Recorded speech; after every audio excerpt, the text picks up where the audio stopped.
Bonjour à tous et bienvenue pour ce nouveau podcast Made in Foot où on va débriefer cette 32e journée de Ligue 1. Comme à mon habitude, je suis toujours accompagné du même, le Nîmois, celui qui est plus en difficulté ces derniers temps, c'est Leandro. Salut Leandro, ça va ?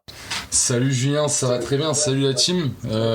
Encore un week-end un peu difficile, mais on fait un point à l'extérieur, on en reparlera tout à l'heure de toute façon. Mais sinon ça va, tout va bien, je suis très content. Il s'accroche, on va dire. Oui, fini, évidemment. De toute façon, vous le savez, le crocodile il est tenace, hein. Ça ira jusqu'au bout. Hein. Ouais, mais là on peut déjà parler, c'est que ton pari sur Saint-Etienne, j'ai l'impression que ça y est, c'est fichu. Ouais, mais le problème c'est que dans mon pari pour Saint-Etienne, il n'y avait pas la variante Comboiré à Nantes. Tu vois, il y avait pas la variante Wabi Kazri qui se réveille aussi, je crois. Ouais, lui aussi là, et qui claque des triplés là. Non mais tu vois, comme quoi à Nîmes on aime bien relancer des joueurs pas bons. Voilà, et Wabi il vient, il marque, il met un triplé derrière. On aime bien relancer les joueurs, non ? Nîmes et Bordeaux, c'est la même chose. Ouais, c'est pour ça que je travaille avec Nando depuis 1 an maintenant. On l'embrasse. Même objectif. Ça va. Et il y en a un que là, il avait qu'une bonne semaine, c'est Doumam. Alors mercredi, il était aux Anges, on l'avait eu jeudi dans le podcast et était content. Là, le PSG, on pouvait s'attendre à quelque chose de mal samedi. Au final, non. Ils répondent présent à Strasbourg avec une victoire 4-1. Et Montpellier qui accroche le match nul 3-3 face à Marseille. Doumam, t'as passé une bonne semaine, toi. Alors ouais, salut la team, salut l'équipe, j'espère que tout le monde va bien, ça fait plaisir de faire le podcast encore, la podcast Ligue 1, grosse journée de Ligue 1 quand même, plein de buts partout, donc ça c'était quand même super cool. On voit un peu de jeu, c'est sympa.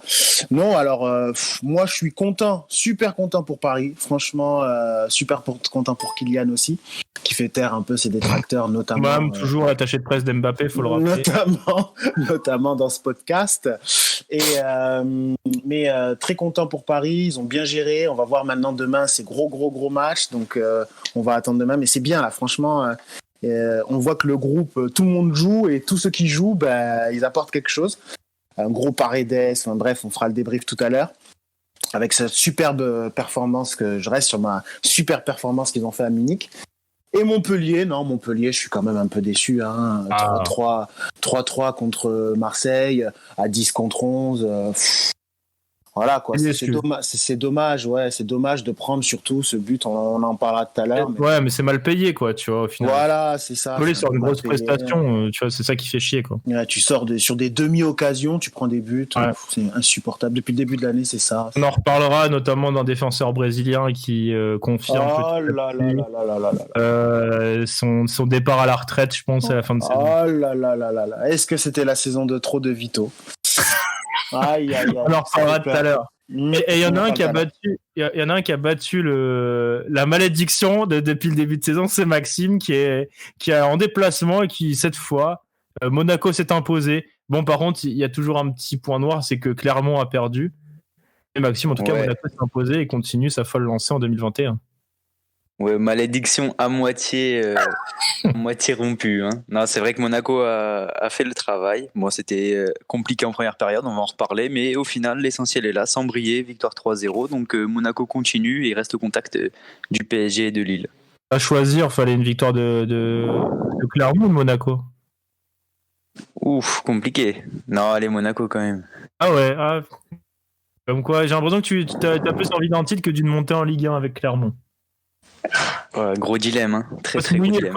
Faut se mouiller, Maxime. Je suis désolé, là, 32e journée, faut se mouiller. Un titre ou une montée, non, franchement, un titre, parce qu'un titre, c'est autre chose. Ouais, non, ouais. Alors que t'as connu ça il y a 3 ans, 4 ans. Il y a pas longtemps. Ouais, mais depuis, ce qu'il y a, c'est qu'il y a eu un titre et après, il y avait vraiment. Ouais, après, il y a eu 3 années compliquées après, j'avoue que c'est. Plus que compliqué, même. Donc, on va voir. Un cœur plus monégasque que Clermont, toi. Après, si on peut avoir les deux, hein. Bonus. Hein. Ouais, c'est toujours. Du coup, avant d'analyser quelques matchs en détail, on va revenir sur tous les résultats de cette 32e journée qui a commencé vendredi. Alors moi, j'étais devant l'écran, je travaillais pas, mais j'avoue que je vibrais pour les Messins. J'ai jamais été aussi messin que ce vendredi, mais au final, il s'est imposé 2-0. En première mi-temps, il y a notamment un penalty de Metz, détourné par Mike Maignan, qui a encore confirmé que c'était sûrement le meilleur gardien français du moment. Doumam, je crois que t'as un peu jeté un œil à ce match-là et t'étais d'accord avec moi, c'est une prestation de grande classe de Mike et qui ramène 3 points à Lille, puisqu'en deuxième mi-temps, Lille a marqué grâce à ses Turcs, Yilmaz et Çelik. En tout cas, les 3 points, c'est merci Mike. Hein. Alors, merci Mike. Franchement, moi, je le vois. Je pense que particulièrement cette saison, il a vraiment passé un cap. C'est marrant parce que j'ai vu une interview de lui il y a pas longtemps où le mec gardien, c'est pas vraiment son truc, quoi. C'est ça qui est drôle aussi, c'est que lui, il aurait aimé pouvoir être attaquant, marquer des buts, tu vois, et c'est ça qui est drôle. Mais c'est un super gardien et ça se voit que voilà, c'est l'école Paris Saint-Germain quand même des gardiens, hein, avec. Le PSG a pas gardé le bon par contre. Oui, voilà, c'est ça, c'est exactement ça. Ouais, c'est exactement ça. Ils ont vraiment pas gardé le bon. Mais Mike Maignan, oui, là, sa place à l'Euro, il est en train de la gagner et pas qu'un peu, quoi. Donc, moi, je trouve effectivement, voilà, Lille-Metz, de la chance. Oui et non. Moi, je pense que c'est un peu. Le champion, on en a voilà, parlé avant, c'est ça. C'est un peu cette. Voilà, c'est ça. Quand on voit Yilmaz, comment il célèbre ce but, tu sens que le groupe, comme je l'avais dit dans les podcasts d'avant, avec le travail de Galtier, on sent une équipe solide qui a quand même de l'expérience avec Yilmaz, avec Renato Sanchez qui, pour moi, revient super bien physiquement. Et quand lui, physiquement, il est bien, quand le ballon vient de son côté, il traite très très bien le ballon, clairement. Gros match de sa part quand même. Moi j'ai vu, c'est impressionnant. On se demande encore comment ce joueur est à Lille, mais bon, incroyable. Et voilà, non. Merci Nico Kovac. Hein. C'est vrai ça, c'est vrai ça. C'est lui qui n'a pas cru en lui. C'est lui qui n'a pas cru en lui. C'est lui qui n'a pas cru en lui et qui le sort et qui finalement, effectivement. Donc super content du match que j'ai vu. Mais surtout la prestation de Lille moi je suis assez impressionné quand même par cette équipe vraiment. La semaine dernière vous avez tous un peu annoncé que Lille était votre favori au titre. Oui, là ça confirme encore plus tes dires. Exactement. Moi je suis assez admiratif par le travail de Galtier, vraiment, et en plus de ça une solidité de cette équipe qui panique pas. Même quand elle est acculée, il panique pas. Tu sens qu'il y a des joueurs d'expérience dans cette équipe, une bonne colonne vertébrale avec Fonte, Renato Sanchez qui pour moi au milieu, Yilmaz devant. Voilà quoi. Il y a des darons dans cette équipe qui arrivent à gérer l'équipe et des petits feux follets autour, Bamba, Ikoné, etc. Enfin voilà, c'est l'alchimie qui prend bien. Mais dans le jeu, ils sont pas top, mais ils tiennent bon. Les lignes sont serrées. Il y a pas de fioriture. Et après, devant, Yilmaz, envoyé en profondeur, clinique. C'est là une première grosse occasion, premier face-à-face qu'il a mis, ça va au bout. Et Yilmaz fait énormément de bien à cette équipe et il compense la blessure de Jonathan David. C'est peut-être ça qui me fait le plus peur, moi, c'est qu'au final, là, t'as Yilmaz qui est en forme, Sanchez, Fonte, comme depuis le début de saison. Mais tu vois, les Jonathan Bamba, les Luis Araujo, etc., là, ils sont dans le creux. T'as Yazici aussi. C'est peut-être ce truc-là qui me fait dire que Lille peut à tout moment lâcher un match. Je disais. Mais je voulais juste pour revenir à ce que disait Doumam. Enfin là du coup Mike Maignan c'est le gardien avec le plus de clean sheet en Europe cette saison. Il dépasse Ederson avec ce match du coup face à Metz. C'est 56% de clean sheet, c'est énorme. Et on s'en rend compte que à partir du moment où, comme on dit souvent, la meilleure attaque c'est la défense, pour le coup la défense joue un rôle très important à Lille. Donc j'ai l'impression que tu voudrais presque titulaire dans les cages de l'équipe de France. Là. Peut-être pas, parce que Lloris c'est quand même une marque de sûreté, ça fait des années il est là, mais en tant que numéro 2, aujourd'hui ça me paraît plus que logique que ce soit Maignan plus qu'un autre, tu vois. Moi j'ai vu Lloris contre Manchester là, et quand on voit Maignan, c'est sûr que c'est vrai que Metz c'est pas Manchester, mais après t'as aussi le collectif dans un groupe. Lloris en équipe de France, ça fait des années. C'est le taulier. Il est indéboulonnable. Ça, c'est sûr. Ouais, le jour mais c'est vrai que Maignan, en numéro 2, il n'y a pas de honte. Aucune honte. Non, aucune honte. Mais tu vois, par exemple, le jour où Lloris y aura une blessure ou un truc comme ça, et là où Maignan pourra du coup en profiter et prendre sa chance, là oui, on verra ce que ça donne. Mais pour l'instant, moi, j'aurais pas enlevé Lloris de numéro 1 malgré tout. Non, c'est sûr. Je suis d'accord. Okay, en tout cas, je pense que nous on est d'accord. Là, l'enchaînement Montpellier-Lyon va être déterminant. On en parlait déjà la semaine dernière, du calendrier, etc. Là, tu vois, Montpellier m'a rassuré sur ses intentions. Ça fait quoi ? Ça fait 11 matchs qu'ils n'ont pas perdu, Montpellier, je crois. Oui, mais tu gagnes pas, Oui. quoi. Tu fais des matchs nuls. Ouais, mais bon, moi je te parle d'un course au titre, tu fais match nul contre Lille, ça peut rabattre un peu toutes les cartes. Ah oui, d'accord, dans ce sens-là, oui. Oui, ça. Est-ce que Toi, en Montpellier tant que va faire. supporter parisien et montpelliérain, Oui, tu vas pas me dire que tu crois pas à un match nul de Montpellier. Non, moi je veux une victoire de Montpellier. Lille, c'est pas une équipe. Par contre, c'est vrai que tu sens que c'est pas une équipe qui est pas imprenable. C'est vrai que Metz a eu énormément d'occasions. Pour l'instant, tu as vraiment le facteur champion, enfin chance du champion. C'est ça. Il y a eu un moment, Lyon l'a eu quand ils font leur superbe série qui passe premier là et qui sont champions d'automne. Lyon l'a eu ce moment-là, mais là, on sent que Lille doute pas et est en pleine confiance. Alors pourtant, ce qu'on a dit, les joueurs tournent pas tous au meilleur niveau, comme Bamba, même Iconé un peu sur courant alternatif. Yazici est un peu perdu. Mais en tout cas, pour l'instant, ça tient en fait. C'est plus Lille tient plutôt qu'autre chose, je trouve. Oui, ça tient bien, c'est solide. C'est avec beaucoup d'expérience, avec Benjamin André aussi au milieu. Enfin, voilà quoi, ils ont de l'expérience, ils ont des jeunes. Et même quand l'équipe est acculée, eh ben, tu sens qu'ils sont solides et qu'ils ne bougent pas, quoi. Et avec un Maignan aussi fort dans les cages, t'as l'impression que le mec, même au moment il fait une remise un peu bidon là, ça surprend même l'attaquant, le mec tire sur lui. Enfin, je veux dire, le gars même là, le seul problème de Maignan, c'est ça, c'est un peu sa relance au pied où il a des fois des petits pics de déconcentration. Je sais que l'année dernière, il avait coûté pas mal de buts comme ça. Là. Depuis 2 ans, c'était ça. Là, cette année, c'est quand même. Ça va mieux. Il a travaillé dessus.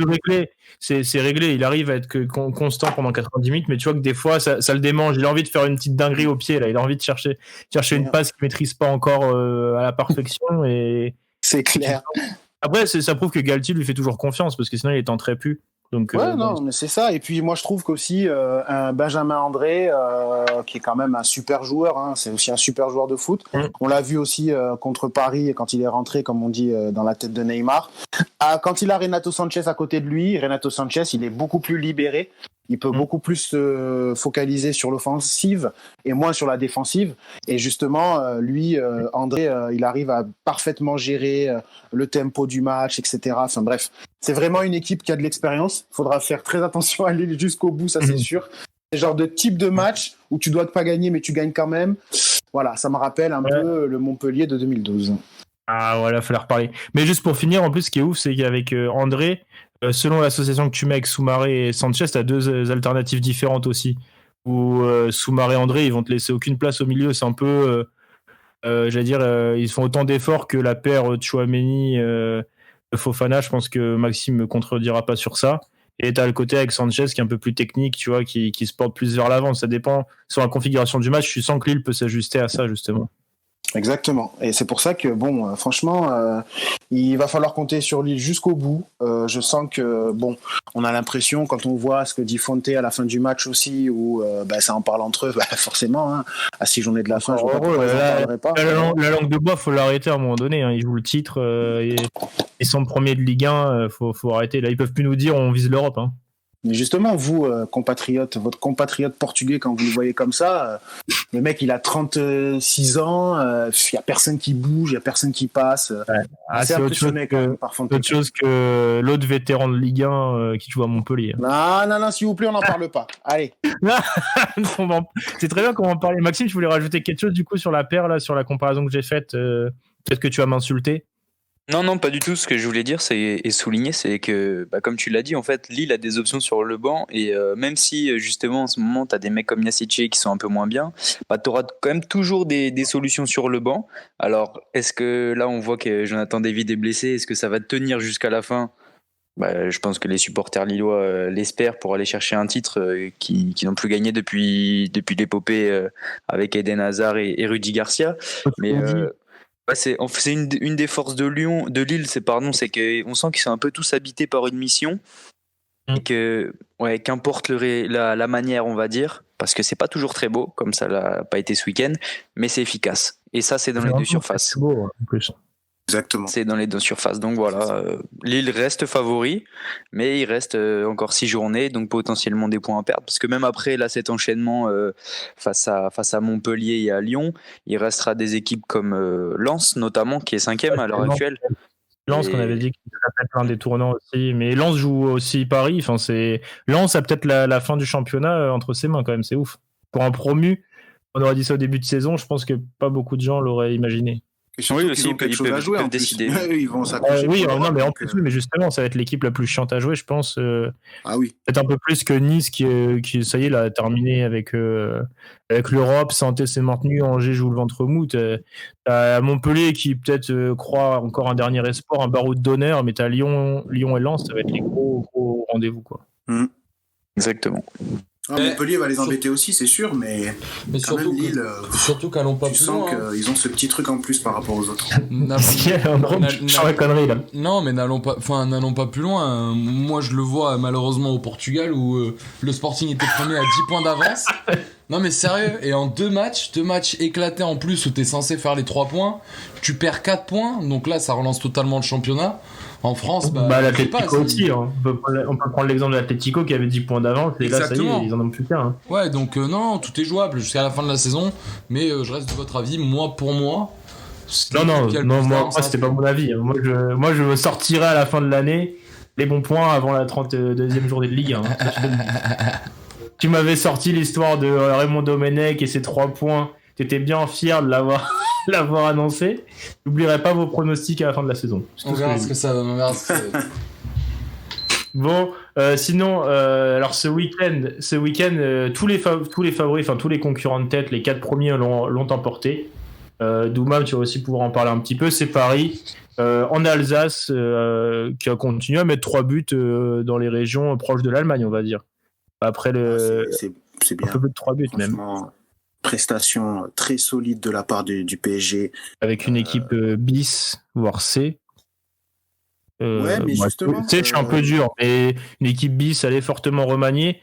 C'est les matchs qui nous auraient peut-être qui nous inquiétaient depuis le début de saison, on va pas se mentir. Et autant les années précédentes, généralement, le PSG, même remanié, allait faire le travail en Ligue 1, autant cette année, c'est beaucoup plus dur.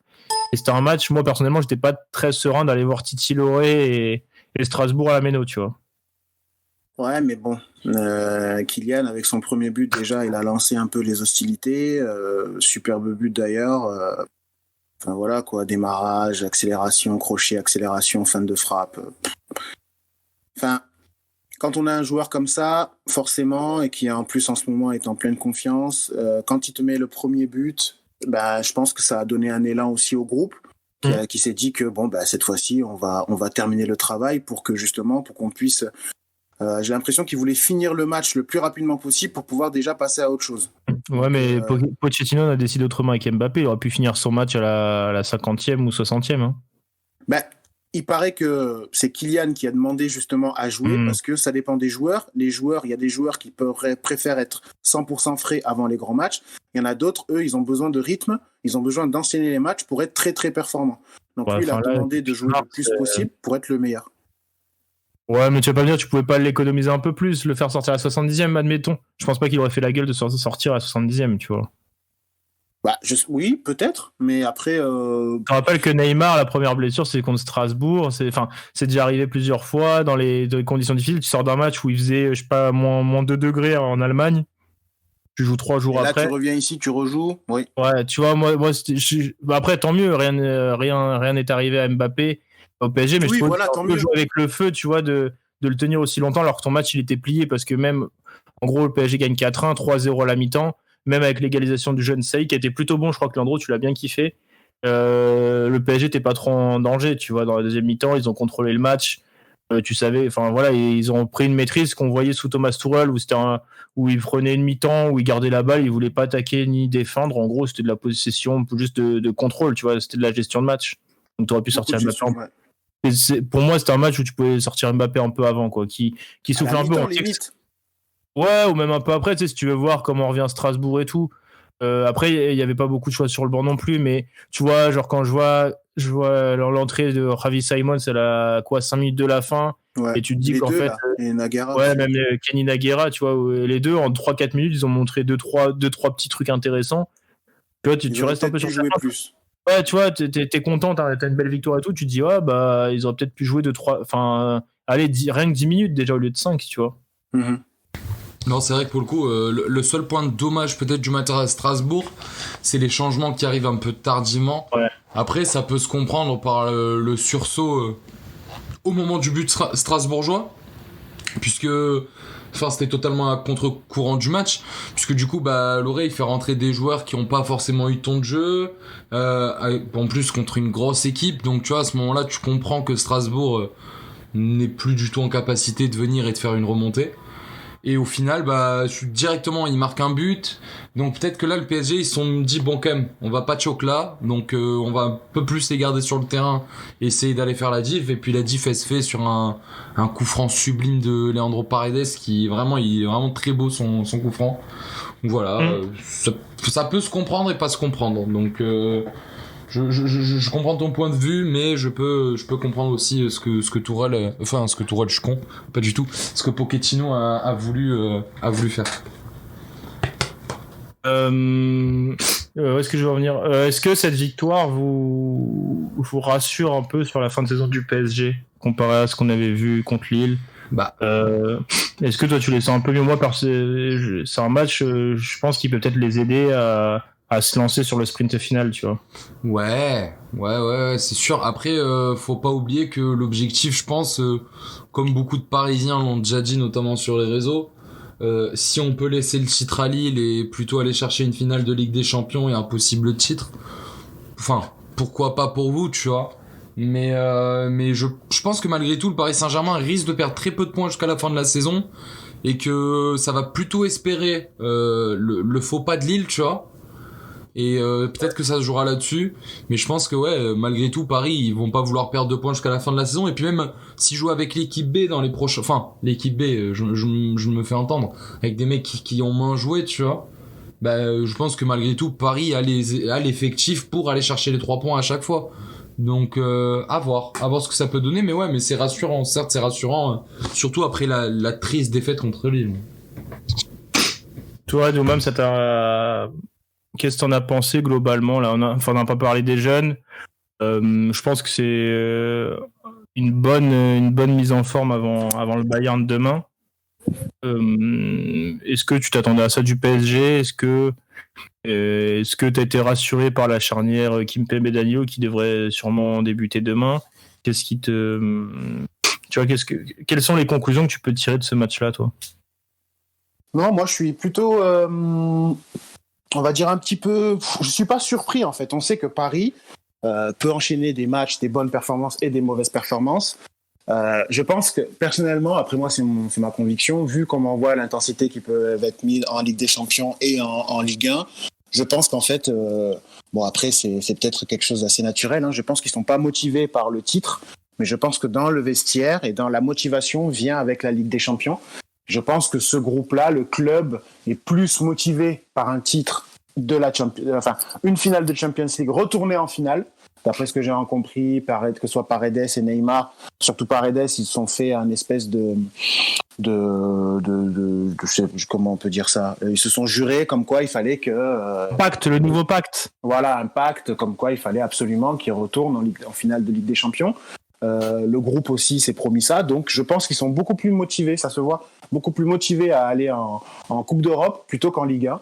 Donc c'est pour ça qu'on a ces sautes d'humeur, c'est pour ça qu'on a aussi ces sautes de concentration, c'est pour ça qu'on peut avoir aussi une super performance, une moins bonne performance.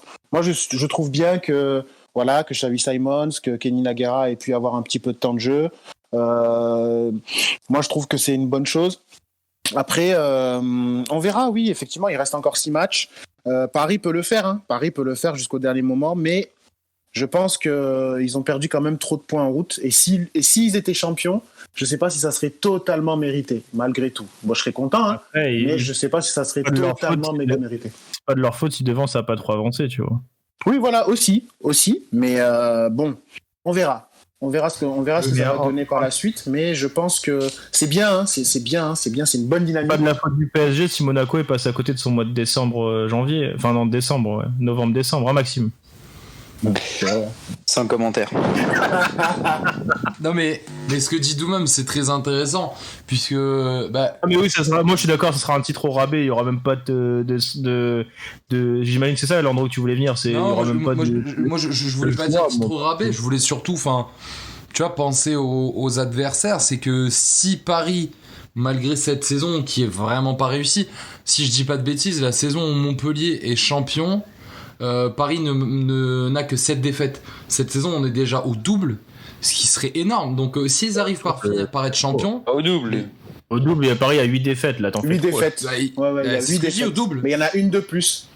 Ils avaient 7 défaites quand Montpellier est champion, ils ont 7 défaites, Paris. Non, mais Et, justement, là, ils sont à huit mais défaites. c'était Montpellier qui avait 4 défaites en Ligue 1. Ah, Je me suis oui, mal exprimé, pardon. peut-être. oui, voilà, ok. Bref, bon, bah, je me réexplique. Non, mais enfin, si Paris arrive à être champion avec un nombre de défaites conséquent, vraiment, enfin, moi, je me mets dans la peau de Lille et des autres et je me dis, mais. Enfin, la suprématie, au final, t'arriveras jamais à la casser, quoi. Si t'arrives pas à la casser Ouais, mais cette saison-là. c'est leur faute, là. Oui, c'est sûr. Psychologiquement, Là, c'est c'est une équipe comme Lille qui a plus rien à jouer en Europe, qui a vraiment plus que la Ligue 1 en ligne de mire. Enfin, ça serait vraiment. Un match par semaine. Ah ouais, ça serait Ouais, fou mais de le perdre. Tu vois. Regarde, quand on prend le titre de Monaco en 2017, même le PSG, ils ont un gros rythme, mais Monaco a plus de 2 points par match. Ils font une année incroyable, tu vois, Monaco. Là, tu te dis que, en gros, si là, ils n'étaient pas champions avec une année comme ça, c'est-à-dire que là, tu pouvais rien faire. Là, cette année, le PSG est clairement prenable, t'as 8 défaites, comme t'as dit.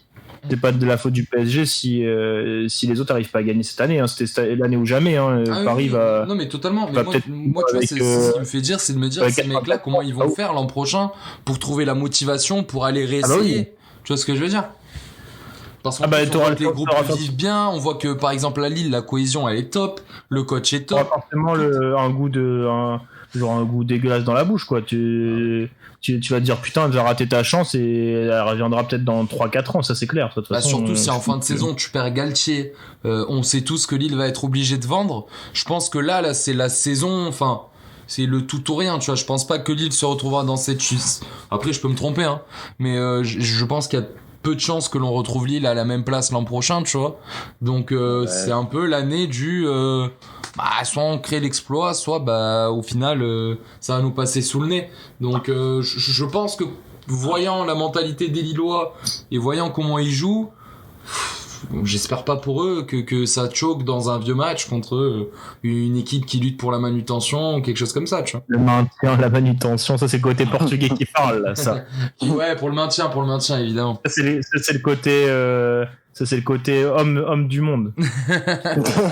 C'est le côté Maxime, tu bilingue. voulais dire un truc, je crois, sur la course au titre et le fait que les clubs pouvaient s'en vouloir qu'à eux-mêmes, je crois, s'ils n'arrivaient pas à gagner.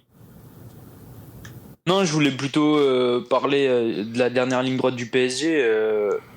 À part un match contre Lens, eux aussi, il n'y a pas vraiment de gros adversaires et notamment de confrontation directe. Donc on peut vraiment dire que le PSG a son destin entre ses mains parce que s'ils ont envie de prendre 18 points sur les 18 qui arrivent, ils sont en capacité de le faire. Ah bah oui. Après, le match de demain, le résultat aura forcément un impact sur ce qui va se passer après. Non, totalement. C'est une banalité de dire ça, mais c'est important de le rappeler aussi. Ah oui, grave. Attention au match de dimanche prochain à 13h, la superbe horaire. Ça, c'est typiquement un match où Paris va avoir du mal à se lancer. Ça, je peux déjà vous l'annoncer. Hein. Le Paris c'est fort possible. Le Paris Saint-Étienne de dimanche 13h, là, il va être cataclysmique, je pense. Après, en plus, ça dépendra surtout d'une qualification ou non en Ligue des Champions. Mais s'il y a un malheur demain et qu'après Ça tu vas perd. devoir jouer. Ouais, si tu dois aller jouer un dimanche à 13h après, là, 5 jours après, ça va être. Je pense que là, pour le coup, ça peut être vraiment un tournant, là. Oui, c'est qu'en 4 jours, tu peux totalement rater ta saison. Ah, mais ça, c'est clair. C'est clair. Et c'est vrai que c'est très intéressant ce que tu dis, Max. Franchement, si Paris passe, on verra que, je pense qu'avec la Ligue 1 et tout, ils vont être encore motivés pour pouvoir essayer de montrer un peu leur suprématie. Je pense que ça peut être un très gros coup sur la tête du groupe si ça passe pas demain contre le Bayern. Je pense que même ils vont finir en roue libre la Ligue 1 à mon avis. Avec Mbappé qui veut partir, qui veut pas partir, Neymar, comme après Manchester, même rappelle-toi là. Ah oui, voilà, exactement. Où tout le monde est blessé, que tu vas à Nantes avec Kimpembe capitaine, Daniel Alves au milieu de terrain, ça finit avec des rouges, des trucs comme ça. L'année post-Manchester, les semaines post-Manchester sont horribles. Hein. Oui, après là, attention, on peut finir en roue libre, hein, parce que si tu finis en roue libre, tu peux très bien finir à la 4e place, quoi, tellement c'est serré. On ira jouer l'Europa League, ou peut-être la 5e en Moldavie, là, avec Doumam, ça le chauffait bien.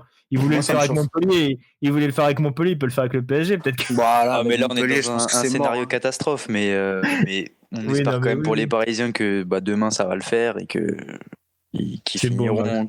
Bon, j'espère que Monaco finira quand même devant, mais Devant Paris.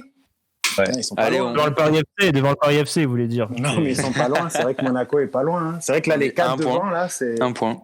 Les 4 devant, c'est incroyable. Franchement, en plus, là, les 4, personne n'a perdu ce week-end, donc Ça. ça Là, va Doumam être est chaud content. jusqu'au bout. Là, Doumam, t'es content. Je vais un peu te calmer. On va passer au match de samedi soir, 21h, sous une pluie horrible, un froid. J'ai rarement eu aussi froid en mois d'avril, je peux te le dire. J'étais au stade, Doumam. C'était horrible à voir. Heureusement, il y a dans un froid comme ça, il y a Andy qui réchauffe un peu le cœur de tout le monde là, dès les 30 Première premières minute. secondes. Ah ouais. Première minute, une passe. Alors là, c'était Jordan Pirlo, c'était Jordan Ferry hier, samedi, c'était incroyable. Ah oui, non, Maxime, tu m'as comment je m'as pas dit Tony Kroos ce matin. Non, je t'ai dit c'était Pirlo. Ah bah Pirlo, tu vois. Là, il y avait Jordan Pirlo sur le terrain, passe en profondeur, Delors qui fait un petit piqué magnifique sur Mandanda, 1-0. Le match part bien, Doumam. On est d'accord, ça pour le coup, le match part bien. Moi, j'ai vu effectivement cette passe de Ferry, mais tu vois, le mec est capable de faire des trucs quand même incroyables. Cette passe, elle est magnifique. Elle est vraiment dans le tempo, hop, en une touche, bien en l'air, et elle revient, elle a un effet brossé, elle revient vers Andy. Andy, après, il a le geste juste. Je pense que Mandanda pense qu'il y a hors-jeu, il joue pas le ballon, enfin bref. Ouais, mais on sait maintenant dans le football d'aujourd'hui. Ouais, il faut jouer. Eh oui, il faut jouer. Donc, super bien joué de la part d'Andy. 1-0. Moi, je me suis dit, ça y est, le match, il est pour Montpellier, quoi.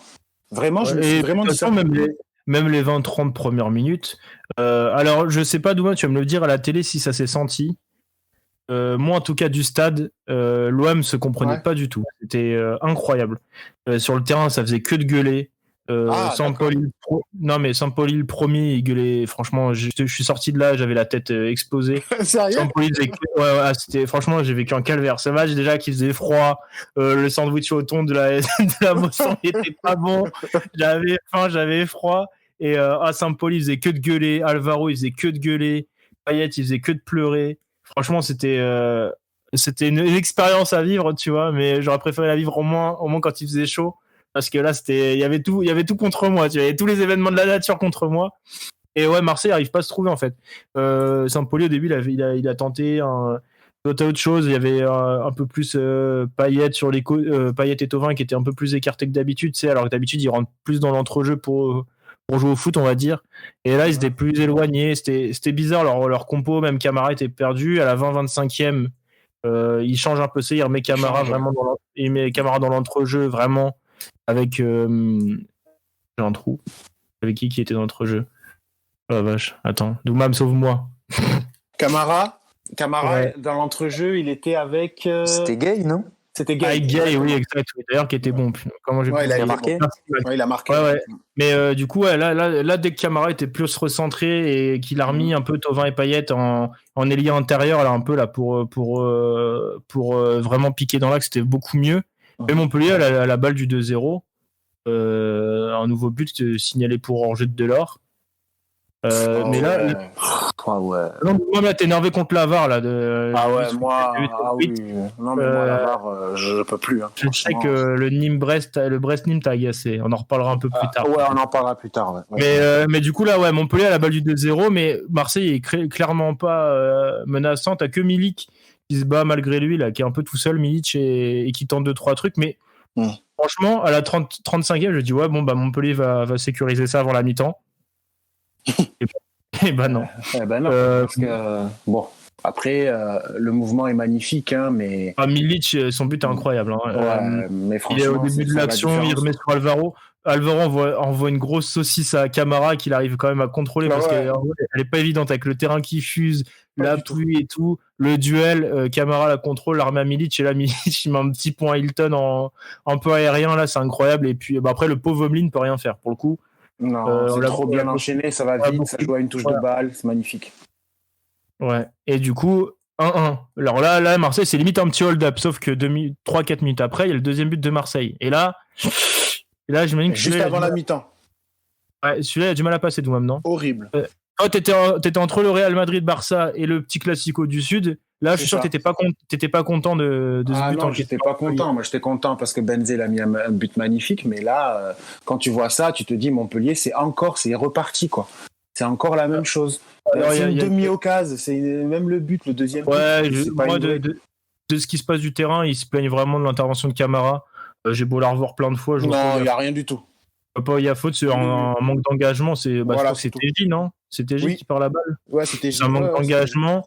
Et là, par contre, ce qui m'a frappé dans le bon sens, c'est que le Marseille a 5 ou 6 pour un contre, quoi. Enfin, ils étaient déjà en phase offensive avant, donc le contre-pressing a marché. Ils sont à 5 ou 6 pour conclure une action. Ouais. Lirola, on voit que c'est un latéral intelligent. Il envoie un super centre au second poteau pour Payet. Ouais. Là, Payet met un peu ses embrouilles de côté avec Thauvin. Il lui sert un bon ballon et Thauvin n'arrive pas à finir. Enfin, Hilton dévie le ballon sur la ligne et Gay vient conclure. Là, c'est vraiment le hold-up. Franchement, je vois les Montpelliérains, ils sont abattus. Moi aussi, je t'avoue que j'étais dégoûté. mais à la mi-temps, ouais, j'imagine que toi, c'était compliqué là, à la mi-temps. Là. Non, oui, mais en fait, c'est des scénarios qui se répètent un peu chaque année et depuis le début de la saison. Enfin, même le deuxième but, là.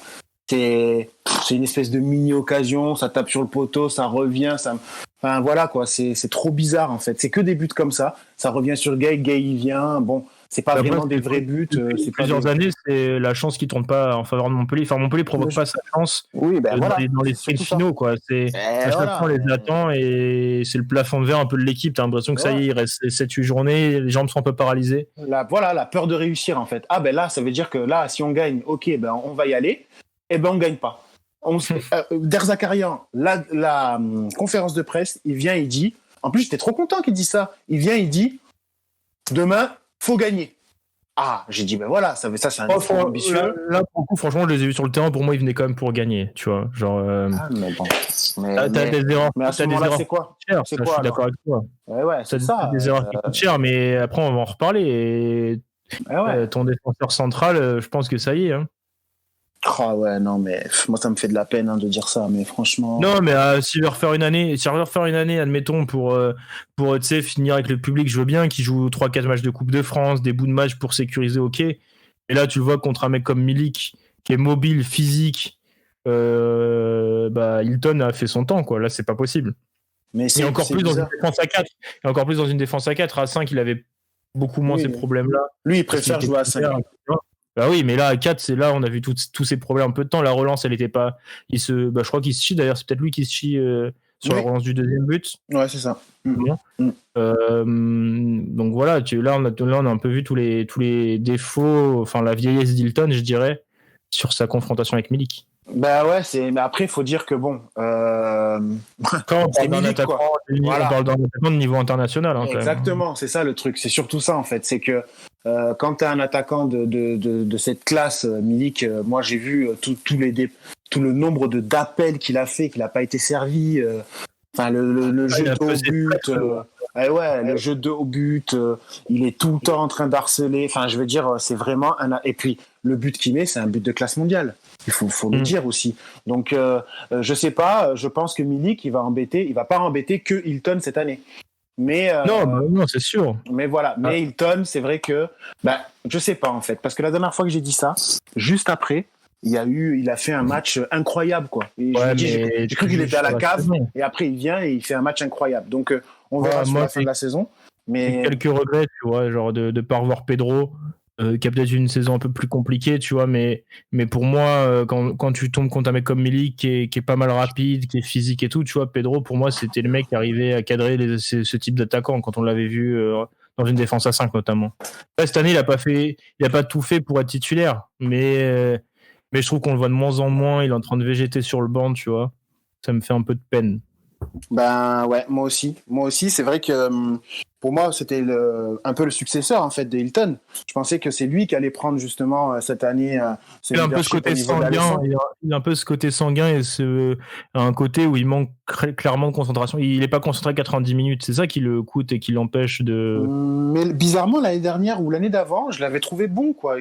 C'est quand même un bon défenseur, mais il a un cap qu'il n'arrive pas à passer. Il a amené à faire une dinguerie sur chaque match. Oui, il a du mal à se canaliser. Ouais, ou faire une faute bête, tu sais, genre à 40 mètres des buts. Mais ça, de toute façon. Penalty. Moi, je sais que voilà, Der Zakarian lui a beaucoup reproché de provoquer trop de penalty. Ouais, il pourrait jouer au PSG, quoi. Grave. Mais non, mais Pedro Mendes, c'est vrai que c'est dommage. Après, voilà, c'est vrai que bon, Laborde met un doublé, c'est beau. On va en parler juste après, là, tu m'as coupé l'herbe sous le pied parce que le retour de mi-temps, attention, là, il y a Jordan Ferry, Jordan Pirlo, encore une fois, il t'envoie un ballon en profondeur incroyable au-dessus de la défense. Pour le coup, là, Montpellier avait super bien bossé tactiquement et à la vidéo. C'est que Delors sur le premier but c'est pareil et la Milik et la board là c'était on attaque la profondeur, l'intervalle, le half space comme disent les amoureux de tactique entre le latéral libre entre le latéral et les centrales gauche ou centrale droit. Et là du coup la board va s'engouffrer. Luis Enrique qui est pas défenseur et aux fraises. Caleta-Car est trop lent et là la board il fait parler sa classe quand même. Hein. C'est un beau but, l'enchaînement est beau. La passe est encore plus belle, mais on a 2-2. Et là, je me dis, ça y est, Montpellier revient bien. Marseille va pas se relever une nouvelle fois de ce but encaissé rapidement. Surtout qu'il y a le rouge derrière, quoi. Ouais, et puis surtout que avant même le rouge, ça pousse. Hein. Oui. Et après le rouge, ça pousse. Alors le rouge, attends, je vais te raconter quand même le rouge. C'est pareil. Alors franchement, en tribune presse, franchement, je regardais un journaliste à côté de moi, on se regardait genre en mode ils font que de gueuler. Là, on comprenait même pas pourquoi Caleta-Car osait critiquer, osait se plaindre du rouge, tu vois là, pour le coup. Et je pense que pas mal de supporters comprennent pas en quoi Caleta-Car peut dire qu'il n'y a pas faute. Parce qu'il est clairement en retard, Sambia fait clairement la différence, c'est une faute qui peut être assez dangereuse parce qu'il va lui chercher la cheville. Je comprends même pas pourquoi ils sont autant pleins. Hein. Parce que forcément ça joue un peu à l'intox quand on a les arbitres comme ça. Ça joue un peu à l'intox. Ouais, mais là t'as vu échauffé, t'as Alvaro qui vient mettre sa graine, tu vois, t'as tout le staff qui hurle. Mais tu sais que ça, même le staff de Montpellier, on va en reparler après le 3-2, quand tu sais ça poussait au corner là, à la fin quand Congré fait une tête sauvée par Mandanda et tout. T'as un mec du staff de Montpellier qui dit l'arbitre de touche qui est au poteau de corner. Ouais, c'est quand on arrête de se faire baiser. Ils font que de chialer les Marseillais. Ils en font trop. Ils en rajoutent. Rajoute 2 minutes supplémentaires. Que des trucs. C'était folklore le match. Ouais, mais c'était un match de Coupe de France. Je crois que Canal a bien dit. C'était un match de coupe. Mais il y avait beaucoup d'engagement aussi dans le match. Pas mal d'impact. Mais ça faisait vraiment derby là pour le coup. De toute façon, depuis quelques temps. Ce côté un peu chaud entre les deux équipes, tu sens que c'est Montpellier est vraiment devenu un rival de l'OM dans le sens où tu as un peu la même grinta. Après, ça accueille quand même Bengus en grande pompe. Ouais, alors ça rivalité, mais bon, c'est pas grave. Oui, c'est bien. Voilà. Doumam, je veux ton avis. J'ai vu les stories, on m'avait alerté de ça. J'ai vu les stories, j'ai été outré. Non, mais tu vois, bref, ça c'est de la com, ça a été très mal géré. Enfin, le club après a communiqué là-dessus, mais moi je comprends même pas qu'il y a un mec au club, il a la possibilité de faire ça, il fait venir le gars, il fait tout dans le club et tout, il va voir les joueurs et tout. Avec la doudoune de l'OM, il vient remettre le ballon en avant. Non, mais ça c'est les sponsors, c'est le buzz. Oui, c'est une question de sponsor, mais tu vois, à 2 jours du match, pour moi, c'est un truc raté. Enfin, j'imagine qu'il n'y a pas un supporter du MHSC qui a dû rigoler ou être content de voir Andy Delors rigoler avec Bengus, tu vois. Non, c'est que c'était mal. C'est que voilà, quand on veut faire du buzz à tout prix, quand on veut faire de la com à tout prix, on oublie un peu ce qu'il faut, quoi. C'est n'importe quoi. Ça a été très mal perçu par les supporters. Hein. D'ailleurs, le club s'est excusé. Et Andro, t'aurais réagi comment, toi? Il y a Bengus qui arrive à Nîmes avec la doudoune de l'OM à Nîmes OM. Je crois qu'on serait fait insulter de footix un peu partout sur les réseaux. Mais bon. Mais là, les Nîmois, on peut jubiler. C'est un peu une autre victoire dans un derby, là, de voir ça, non? Non, mais même pas. Mais tu vois, c'est que c'est drôle à voir, puisque souvent, les supporters montpelliérains aiment beaucoup parler de Nîmes, les soi-disant supporters marseillais, etc. Mais bon, nous, on les accueille pas à bras ouverts. Et malgré... Il y avait un message à faire passer, là, Andro, je crois. Non, mais malgré que j'aime beaucoup Bengus, c'est quelqu'un de trop sympa. Et vraiment, dans IRL, j'ai eu la chance déjà de lui parler. Et je le trouve vraiment trop cool.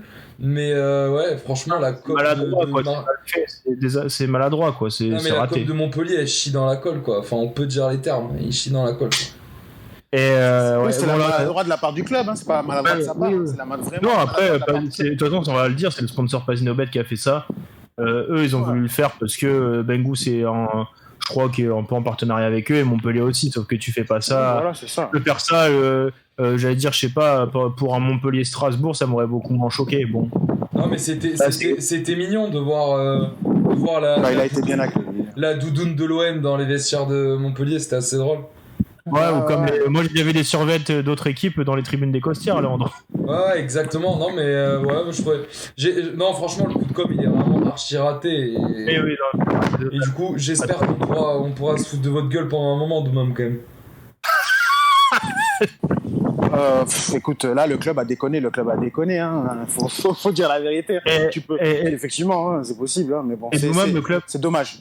Le club a déconné aussi sur le terrain parce que du coup, Montpellier 11 contre 10. Montpellier attaque beaucoup. Là, je crois que c'est Jordan Ferry, justement, qui tombe en noir de la soirée, qui fait une faute un peu débile à 50 mètres des buts, 45 mètres des buts.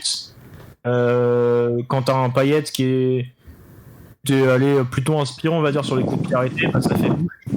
Ça envoie un ballon de deuxième poteau. Lucas Perrin qui peut rentrer dans le jeu parce qu'il a Tachar. Il met une superbe tête. Il met vraiment une superbe tête. Merci Nicolas Kozza aussi du marquage. Kozza, franchement, faut qu'il arrête. Hein. Franchement, il a pas le niveau en fait. Hein. Le mec, il était là, Real Valladolid, je veux partir, je sais pas quoi, j'ai pas ma chance, je sais pas quoi, n'importe quoi. Reconcentre-toi sur ton football. Il est sur la moitié des buts quand il joue. C'est pas possible. Il est trop tendre, quoi. C'est pas possible. Oui, mais il a pas encore le niveau en fait. Tu vois, c'est fou quand même. Parce que le premier à dire je veux partir, je veux sortir. Là, mercato d'hiver, je veux partir, j'ai pas assez de temps de jeu, je sais pas quoi. Le mec, il a fait les croisés. Le club a quand même cru en lui. Il est formé au club. Et là, le gars, il donne pas tout sur le terrain. Enfin, du moins, offensivement, c'est intéressant. L'utilisation de ballon, c'est intéressant. Mais défensivement, il prend trop de buts. Il est sur quasiment, si on refait la rétrospective de sa saison, il est sur au moins la moitié des buts quand il joue. Ça, c'est pas possible, ça. Je pense qu'il a mal pris les déclarations de Nicolin et que ça a jamais été digéré. Bah attends, comment ça quand tu joues, et là tu joues, tu dis quoi? Tu dis je vais te montrer que je suis pas bon? C'est n'importe quoi. Bah non, mais c'est vrai. Mais c'est que là, demain, pour le coup, genre son prix va être au rabais en fin de saison. Il va enfin avoir ce qu'il voulait. Ouais. Qu'en vrai. Ce qu'il montre à Valladolid, il va pas jouer beaucoup plus. Hein. Bah non, hein, ça c'est sûr. Hein. Ça c'est clair. On a eu un Valladolid, déjà il faudrait qu'il joue la Liga aussi. Mais... Ouais, ça c'est vrai. Mais pour finir sur ce match-là, en plus, même ce qui est le plus inquiétant peut-être, c'est qu'il y a 3-2 pour Marseille à 10 contre 11 et Marseille a au moins 2 balles pour mettre le 4ème. C'est ça. Parce que Montpellier attaque. Comment c'est possible? Pour le coup, Montpellier gère super mal ce coup de pression. J'ai l'impression, on se répète, mais bon. Enfin, Montpellier gère super mal ce but encaissé, attaque à tout va. C'est là que ça fait vraiment coupe. Ouais. Attaque à tout va. Et il y a plus d'une fois, je crois, il y a que Hilton qui reste en défense. Ou t'as Sambia qui reste. Enfin, des fois, t'as des 3 contre 1 à négocier pour Marseille. T'en as un surtout. Je crois que c'est Luis Enrique qui fait une grosse percée là sur. Je crois que c'est Ferry ou Savani qui met un sombrero. Et après, il y a un contre et là, c'est Payet qui rate son centre. Ah non, mais clairement. À 2000 à l'heure là. Ouais, c'est ça. Mais c'est ce qui est fou, c'est qu'à mon avis, Derzakan, quand il est rentré, enfin. Quand il est à 3, il était pas content. Il était pas content. En conf, il a lâché la petite phrase. Bon, moi, vous avez vu du spectacle, mais genre, moi, j'aurais pas voulu en voir. Je voulais gagner 1-0 et basta, tu vois. Ouais, mais après, Montpellier donne du spectacle. Hein. C'est l'équipe la plus spectaculaire de Ligue 1 cette saison. C'est là où il y a le plus de buts par match. Parce qu'effectivement, c'est une équipe qui prend des risques. Moi, je préfère voir ça et avoir marqué un but de plus que l'adversaire, plutôt que de gagner 1-0 un peu à l'arrache. Mais voilà, je pense qu'avec plus de maîtrise, t'as quand même Savanier, Ferry au milieu de terrain. Je comprends pas, je te jure. Tu m'as pas cité Mollet. Ben Mollet me déçoit. Voilà, moi je suis déçu. Je pense que c'est un joueur qui se donne pas. Ah ouais, non, c'est un joueur qui se donne pas ça. C'est dans les grands matchs qu'on voit les grands joueurs. Et c'est dans les. Quel est le dernier grand match qu'il a fait que Florent Mollet avec Montpellier? Oh là, tu me prends un peu de cours. Je vais regarder ça. Vas-y, continue. Je vais te dire ça. Ben moi justement, si je te prends de court, ça veut dire que ça te saute pas aux yeux quoi. Ouais, mais tu vois, C'est même, pas, même Savanier, Marseille au match aller, oui, pas mal. Savanier, tu vois, dans un match comme ça, je m'attends aussi un peu mieux, tu vois. Ouais, c'est vrai aussi, on s'attend à mieux pour Savanier, c'est vrai. Mais voilà, bon. Après, la saison je de sais volée, je suis d'accord avec toi, elle est décevante. Hein. Voilà, elle est pas. Il fait 3 buts, 4 passes, mais c'est quand même assez décevant quand même. Bah, c'est décevant, 3 buts, 4 passes. Bah Enfin, oui. je veux dire, c'est un joueur quand même qui réclame un certain statut, qui est pas content quand il est remplaçant, qui réclame beaucoup de choses. Mais en attendant, quand il est sur le terrain, en plus, il est titulaire à chaque match. Je veux dire, il a pas une concurrence. L'année dernière, il se plaignait avec Le Tallec, quand t'avais Le Tallec, Savanier, Ferry, là. Voilà, là, il a mis Le Tallec à la cave, il joue plus. C'est toi qui joues. Oui, mais attends, admettons, c'est toi qui joues. Mais là, le mec, qu'est-ce qu'il nous montre? Ben, pas grand-chose. Moi, franchement, c'est un joueur, de toute façon, il y avait son formateur qui avait fait une interview il n'y a pas longtemps, qui disait que c'était un joueur qui a un potentiel extraordinaire, qui peut faire 100 fois mieux que ce qu'il fait, mais qui est inconstant. Il a toujours été inconstant. C'est vraiment dommage. Moi, je pense qu'il va partir cet été. C'est dommage parce il n'en a pas utilisé la quintessence de ce joueur-là qui peut être extraordinaire. Et là, voilà, un match contre Marseille, qu'est-ce qu'il a fait comme occasion? Qu'est-ce qu'il a créé comme chance? Non, pas grand-chose. Voilà. Donc, c'est un problème. Donc, c'est un vrai problème. Ça doit être un joueur décisif qui doit te faire gagner des matchs. Et il le fait pas. En fin de match, celui qui monte un peu en régime, c'est Savanier. Pareil, ça, c'est un truc vraiment d'aller au stade, ça te change quand même la donne. Il y a Savanier il y a vraiment eu un espèce de match dans le match avec Payet. Mais un peu tout le monde, genre Ferry et Savanier, ils avaient Payet en ligne de mire. Tu vois qu'il y a pas mal de petits coups de Payet qui restent à terre. Je sais pas si t'as ressenti ça un peu à la télé, là. Oui, on a vu Payet, il a eu un traitement un peu. Savanier, Ferry et Delors, ils détestaient Payet sur ce match. Vers la 83e, 84e, t'as Savanier qui récupère un ballon sur Payet, qui hurle. Et là, il y a l'arbitre qui s'arrête. Je crois qu'il y a les soigneurs qui arrivent pour Payet. Et là, t'as Savanier qui voit l'arbitre qui dit il y en a marre et tout. Il dit il fait que de pleurer, il y en a marre. Enfin, c'est vraiment incroyable. Et Savanier, tu vois que c'est là un peu qu'il monte en pression. Il met la frappe sur le poteau. Ouais, voilà. Il adresse je crois que c'est lui qui met le corner sur la tête de Congré. Il attendait ça, le mec. Ouais, il a eu besoin de ça pour monter en pression. Et au final, alors franchement, quand je vois la tête de Congré dégagée par Mandanda, où je crois qu'il y a aussi une autre espèce d'autre manchette de Mandanda, je crois que face à la board peut-être. Je sais pas si tu. Je crois que c'est face à la board et surtout. Oui, mais ça, t'as la board qui prend une remise de tout près là, et Mandanda fait une manchette et t'as la tête de Congré. La tête de Congré, l'arrêt de Mandanda, il est magnifique. Ouais, là je me suis dit Montpellier il n'y arrivera pas. Là je t'avoue que je me suis dit putain ils vont se faire avoir et tout. Et sur un ultime ballon encore une fois c'est quoi c'est Souquet. Oui non mais c'est Congré. Oui mais c'est Congré qui lui envoie en profondeur je crois non. Oui c'est Congré qui lui envoie en profondeur. C'est Souquet en une touche. Ouais, incroyable. Magnifique. Et là t'as Balerdi qui je sais pas ce qu'il fait. Balerdi, c'est l'énigme. Ouais. Attends, non, mais parce qu'il faut en parler. Attends, ouais, voilà. Donc là, il y a la board qui arrive entre Balerdi et Camara qui plante le but de la tête, égalité, fin du match. Basta cosy, comme on dit. D'où même qu'as-tu pensé du match de Balerdi en quelques mots, mais vraiment vite fait, parce qu'il va falloir qu'on accélère. Qu'est-ce que tu as pensé du match de Balerdi? C'est une énigme, ce mec, pour moi. Parce qu'il couvre Delors sur le premier but. Ouais. Bon, pour moi, sur le dernier, il est absent. Parce qu'il se cache un peu, il se tourne vers le ballon, enfin il se détourne du ballon. Je sais pas si tu vois ça un peu. Je pense pas que ce soit un défenseur central, un vrai défenseur. Parce que moi, j'avais trouvé plutôt bon depuis l'arrivée de Sampaoli, tu vois, dans cette défense à 3. Et moi, à 3, voilà. Oui, là, c'était à 3. Moi, j'ai mis 3, je crois, en note. Ouais, il est pas... 4. Et nos confrères de l'équipe, c'est pas pour taper sur eux, mais comme quoi, une lecture peut être différente, lui ont mis 7. À Balerdi? Oui. Non. Si, ils ont mis 7 à Balerdi et 4 à Gonzalez et Caleta-Char. Je crois, non, Caleta-Char peut-être eu 3, mais ils ont mis 7. J'ai eu des doutes. Moi, je me suis dit, est-ce que c'est vraiment lui qui a. Est-ce que est-ce que c'était finalement pas lui qui couvrait et tout? J'ai vérifié. Si, c'est lui qui couvre. Ah ouais, non, mais du coup, ça m'a un peu choqué. Ouais, non. Après, c'est pas pour taper, mais. Non, 7, c'est pas possible. 7, c'est pas possible. Ouais, c'est ça, il a 7, ouais. 7, Alvaro 4, Caleta-Char 3. Moi, ils ont tous 3 et 4. Oui, non, ils ont pas été Et sur le extraordinaires. titre, ils expliquaient justement, ils disaient que c'était Alvaro qui avait couvert et que enfin, ce qui est faux du coup. Non, Ils c'est avaient- Balerdi qui couvre, c'est sûr. Ouais, non, mais de toute façon, oui, de toute façon, j'avais vérifié. Et ils disaient qu'en gros, Balerdi était le nouveau un peu cador dans cette défense à 3, Ah ouais. comparé aux autres. Mais moi, pour le coup, Balerdi, j'ai vraiment pas aimé son match. Et j'ai vu après Non. plusieurs de nos autres confrères étaient plutôt d'accord avec moi. Ça m'a un peu Oui. rassuré, je t'avoue. Mais C'est voilà, une c'était énigme, juste je pour- pense que ça doit être un 6. Je pense que c'est un joueur qui joue défenseur central, mais qui doit jouer 6, qui doit pas jouer défenseur central. Pour moi, c'est mon avis. Ouais. Ouais. Enfin, moi j'aime plutôt bien en phase offensive. Je trouve un peu tendre encore dans les duels, peut-être. Mais justement, Il a- c'est pour ça que je te dis ça. Il est très bon, il a une très bonne relance, techniquement il est bon. C'est un joueur qui regarde beaucoup, qui prend des bonnes prises d'infos, mais dans le contact, il n'y est pas. Il aime pas tacler, il aime pas le duel. Comment tu veux être défenseur central comme ça, c'est pas possible. À moins d'avoir un mec à côté de toi qui est un tueur, et l'autre après à côté qui peut te faire quelque chose. Mais là, en l'occurrence, c'est pas le cas. Donc, Oui, mais moi je pense que c'est plus une question de joueur à côté de lui. Tu vois, je pense qu'il peut être bon dans une défense à 3. Faut juste bien l'entourer.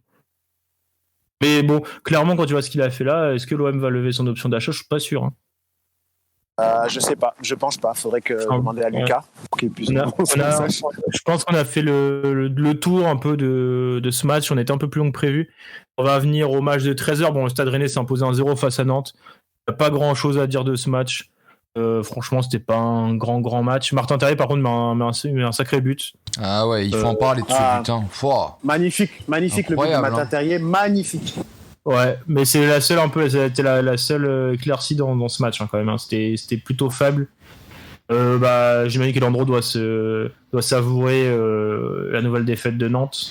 Oui, bah, derrière Nîmes, de toute façon, c'est ça maintenant. Regarde façon, Nantes. ouais, Hein. il faut juste regarder derrière. Et puis là, tu vois, la course elle est vraiment bien. Elle est vraiment excitante dans le sens où on est à 2 points de Lorient, qui du coup, on est aussi à 2 Lorient points. a vraiment pas eu de chance. Hein. Je te coupe, mais ouais, j'ai vu l'affaire du penalty, ouais. Ouais, mais même de base, ils ont en vrai, Lens ouvre le score au bout de 10 minutes. Et c'est Laporte qui fait un match catastrophique et pour le coup, lui, il a eu on a tapé sur certains qui parlaient que quand ça allait bien. Lui, par contre, il a eu les coronesses de venir parler à la fin du match en disant qu'en gros la défaite était pour lui, qu'il avait fait de la merde. Sur le premier but, il y a le penalty. Sur le deuxième but, il se fait éliminer par Corentin Jean avec un crochet. Il a un incroyable crochet. Je sais pas si t'as vu ça, Leandro. Là, Non, j'ai pas vu. J'ai vu que l'action du penalty litigieux. En gros, il y a un centre fort de Klose, je crois. Kalimundo tente de frapper. Il y a un Lorientais qui repousse. Et là, la balle arrive sur Corentin Jean. T'as Laporte qui se jette pour contrer. Et Corentin Jean lui met un crochet pour l'éliminer. Ouais, grosse lucidité. Là, je pense qu'il glisse encore Laporte là. Et, il lui met une feinte de frappe qui est incroyable. Et après, bon, il finit dans le but vide. Mais en gros, que Lens mène à la pause, c'est quasi un vol parce que Lorient a pas mal d'occasions. En fait, il manque dans le dernier geste. Et tu vois la différence entre une équipe qui est en confiance, un promu qui est en confiance et qui joue l'Europe, et le promu qui lutte pour le maintien. Terem Mofil a plein d'occasions. Enzo Lefebvre aussi qui a été super bon. Il est super bon cette saison, lui d'ailleurs. Hein. C'est vraiment un très bon joueur. Hein. Et d'ailleurs, en plus, dans une période pas facile, nos confrères de Ouest France, je crois, ont annoncé que son papa était décédé, je crois. Je sais pas si t'avais suivi. J'ai pas suivi. C'est ce que j'ai vu sur les réseaux sociaux. Alors, je vais pas m'avancer, j'ai pas vérifié, mais c'était ce que j'avais vu apparemment avant le match. Ah, et putain. du coup, il avait une histoire assez compliquée. Ouais, si ça s'avère vrai, ça peut être un moment très compliqué pour lui. J'avais vu une interview sur lui en début de saison où il était très proche de son père. Ouais. Son père, il est parti jeudi, donc. Ok. Donc voilà. Le mec, jeudi, il y a ça. Son père a une histoire compliquée. C'est un super joueur. C'est un joueur qui est vraiment incroyable. La première fois que j'avais vu, c'était en Paris-Lorient, je crois, en Coupe de la Ligue. C'est un joueur. Je pense que celui qui peut plus nous en parler, qui l'a plus vu au final, c'est Maxime en Ligue 2, peut-être. Du petit Enzo Lefebvre, mais c'est un joueur incroyable quand même. Non, il a un toucher de balle. Il joue la tête levée, en fait. C'est ça qui fait la différence. Il est très élégant à voir jouer. C'est vrai qu'il a un petit déficit physique. Il est tout petit. Un peu la Cacré, hein. Ouais, c'est un peu ça. Lui qui joue même plus haut, le fait qui est. Oui, non, mais le côté un peu tête levée, joueur élégant, balle au pied, petit mais hargneux, tu vois, il y a ce côté. Le fait a peut-être une fibre un peu plus, j'allais dire créatrice encore plus. Et du coup, moins de travail défensif. Après, là, cette saison, il est bon avec Lorient, mais il a manqué d'être décisif, on va dire, dans le dernier geste. Je crois qu'il a pas marqué cette saison, tu vois, par exemple. Je crois qu'il a marqué un. Ce qui est une marge de progression. Hein. Ce qui est une marge de progression après, hein, tu vois, il a que 20 ans, hein, donc. Il a 2 passes D et 0 but, ouais. Ah oui, 2 passes D, ouais, c'est ça. Ouais, tu vois. C'est pas grand chose. C'est un joueur après, qui, ça a dès jamais le début de saison, était très. Enfin, Pélissier, il comptait énormément sur lui, on le voit. Hein. À son jeune âge, avant déjà être aussi constant en Ligue 1. Dans une équipe qui joue le maintien, en plus, c'est jamais évident. Ouais. T'as de la. Mais il était souvent. Souvent, ça l'envoyait à l'OM. Je sais pas si ça se fera ou pas, mais souvent, ça l'envoyait à l'OM. Et moi, c'est vraiment un mec en qui j'ai envie de voir. Son avenir, ce qu'il va décider, ce qu'il aura comme opportunité. Quoi. Ouais, c'est un profil atypique un peu là dans ce qu'on voit. Et c'est vrai que c'est un super joueur de ballon. Et donc, du coup, à Lorient, Léandro, je t'explique un peu le match. Lorient pousse à mort. Franchement, il y a des occasions partout. Il y a 3-4 grosses occasions. Au final, tu te fais un peu braquer par Lens. En deuxième mi-temps, tu craques très vite, en fait. Pour Lens, c'est un peu une défaite un peu cruelle. Je sais que Pélissier a gueulé sur l'arbitrage pour un penalty qui juge qu'il aurait dû l'avoir. Ouais, je suis plutôt. Moi, j'ai vu le directeur, du coup, le président de Lorient qui a partagé du coup ce moment sur Twitter, et c'est vrai que c'est très très très litigieux, et ne serait-ce que la VAR, qui est pas de réelle intervention, tu vois, dans ces matchs-là il le faut, quoi. Il y avait 1-1 à ce moment-là, tout pouvait se jouer là, tu vois, donc oui. ouais, je peux comprendre la frustration, mais je t'avoue que moi ça a fait mon plus grand bonheur, donc bon. le malheur des uns fait le bonheur des autres, hein, comme exactement, on crache pas dans la soupe là. Mais toi, parce que toi, pendant ce temps-là, t'étais quand même occupé à regarder un Brest-Nîmes. De ce que j'ai compris, c'était pas non plus le match le plus emballant du week-end. Alors pourtant, Nîmes en ce moment joue plutôt bien. Brest est plus en difficulté, mais c'était pas non plus un grand match. Je me suis tapé Nice-Reims à côté. Donc pour te dire, je pense que j'ai eu le match le plus chiant. J'ai eu le match le plus chiant de cette journée, où il n'y a strictement rien à dire. En plus, Amine Gouiri est sorti à la mi-temps, donc j'étais un peu en PLS. Mais Brest-Nîmes, vite fait, qu'est-ce qu'on en a à dire? Pour en parler très rapidement, Nîmes ouvre le score très vite dans le match. Puis derrière, on se fait rapidement remonter aussi. Mais je pense que Nîmes, pour être assez objectif, je pense que sur la globalité du match, on peut être heureux du match nul, tout d'abord. Parce que vraiment, Brest, ils ont quand même énormément d'occasions. Dès le début de deuxième mi-temps, là, on se retrouve avec au moins 3 ou 4 occasions en moins de 10 minutes, où tu sais, à chaque fois ça se joue limite sur la ligne, où une fois c'est Méline qui la sort, la fois d'après c'est Ouida, la fois d'après c'est René. Vraiment, on était oppressés, c'est vraiment le mot, et au final on s'en sort pas si mal que ça, puisque certes c'est un match nul, mais bon, c'est un match nul à l'extérieur. Lorient qui du coup prend pas de points, donc on revient à un point de plus de Lorient. Mais c'est vrai que pour les deux équipes, tu vois, Nîmes qui proposait un beau jeu, etc. Ce que j'ai dénoté hier, c'est que à partir du moment où Renaud Ripart va pas bien. Non mais attends. Non, ça peut paraître très très con ce que je vais dire, mais on le remarque beaucoup cette saison. Dans les matchs où Renaud Ripart n'est vraiment pas bon, en fait l'équipe elle est pas forcément là. Et hier il était dans un espèce de rôle de relayeur au milieu où ça allait vraiment pas de ouf. Il avait pas trop de ballons. Le peu de ballons qu'il avait, il y avait beaucoup de gâchis. Donc non, c'était vraiment un match sans. Et on l'a ressenti dans l'équipe, quoi. On l'a ressenti. C'est Ripart Junior. Dès s'il joue pas et qu'il est pas bon, s'il joue et qu'il est pas bon, l'équipe coule un peu, quoi. Non, mais c'est la vérité. Non, franchement, c'est vraiment la vérité. Hier, il était vraiment de ce qu'il a proposé cette saison. C'est aussi son souci, c'est qu'il est tellement brave et qu'il peut jouer partout. Ouais, à un moment donné, ouais. Il est moins efficace, quoi. Moi, tu vois, par exemple, je le verrais plus un peu dans un rôle de buteur. Et puis après, moi, là où je comprends pas Pascal Planck, c'est une fois de plus donner du temps de jeu à des mecs comme Haribi, quoi. C'est vraiment. Non, mais c'est très grave. Franchement, les gars, je vous invite à regarder il est rentré, il a fait 20 minutes de match, quoi. Mais regardez les 10 minutes de match, le mec, il est au JO, en fait. Juste il avance. Juste il court, mais vraiment, c'est même pas une vanne. Je suis même pas en train de le vanner, c'est ça le problème. C'est que le mec vraiment, juste il court et il regarde pas son ballon. Il a pas, c'est pas un buteur, c'est pas possible. C'est vraiment une fraude, ce mec. est-ce que tu veux pas l'envoyer à Gilas là qui jouait à 7 hier Ah mais mec, non mais sincèrement, mais ce gars-là, mais je me demande, enfin, j'ai jamais j'ai jamais vraiment regardé, tu vois, le championnat algérien et ça, mais pour que ce mec soit appelé en sélection algérienne et tout, enfin, il y a vraiment un creux, quoi. Il est vraiment pas bon. Il est juste pas bon. Il a joué 23 minutes. Ouais. Mais honteux. Il a touché 5 ballons.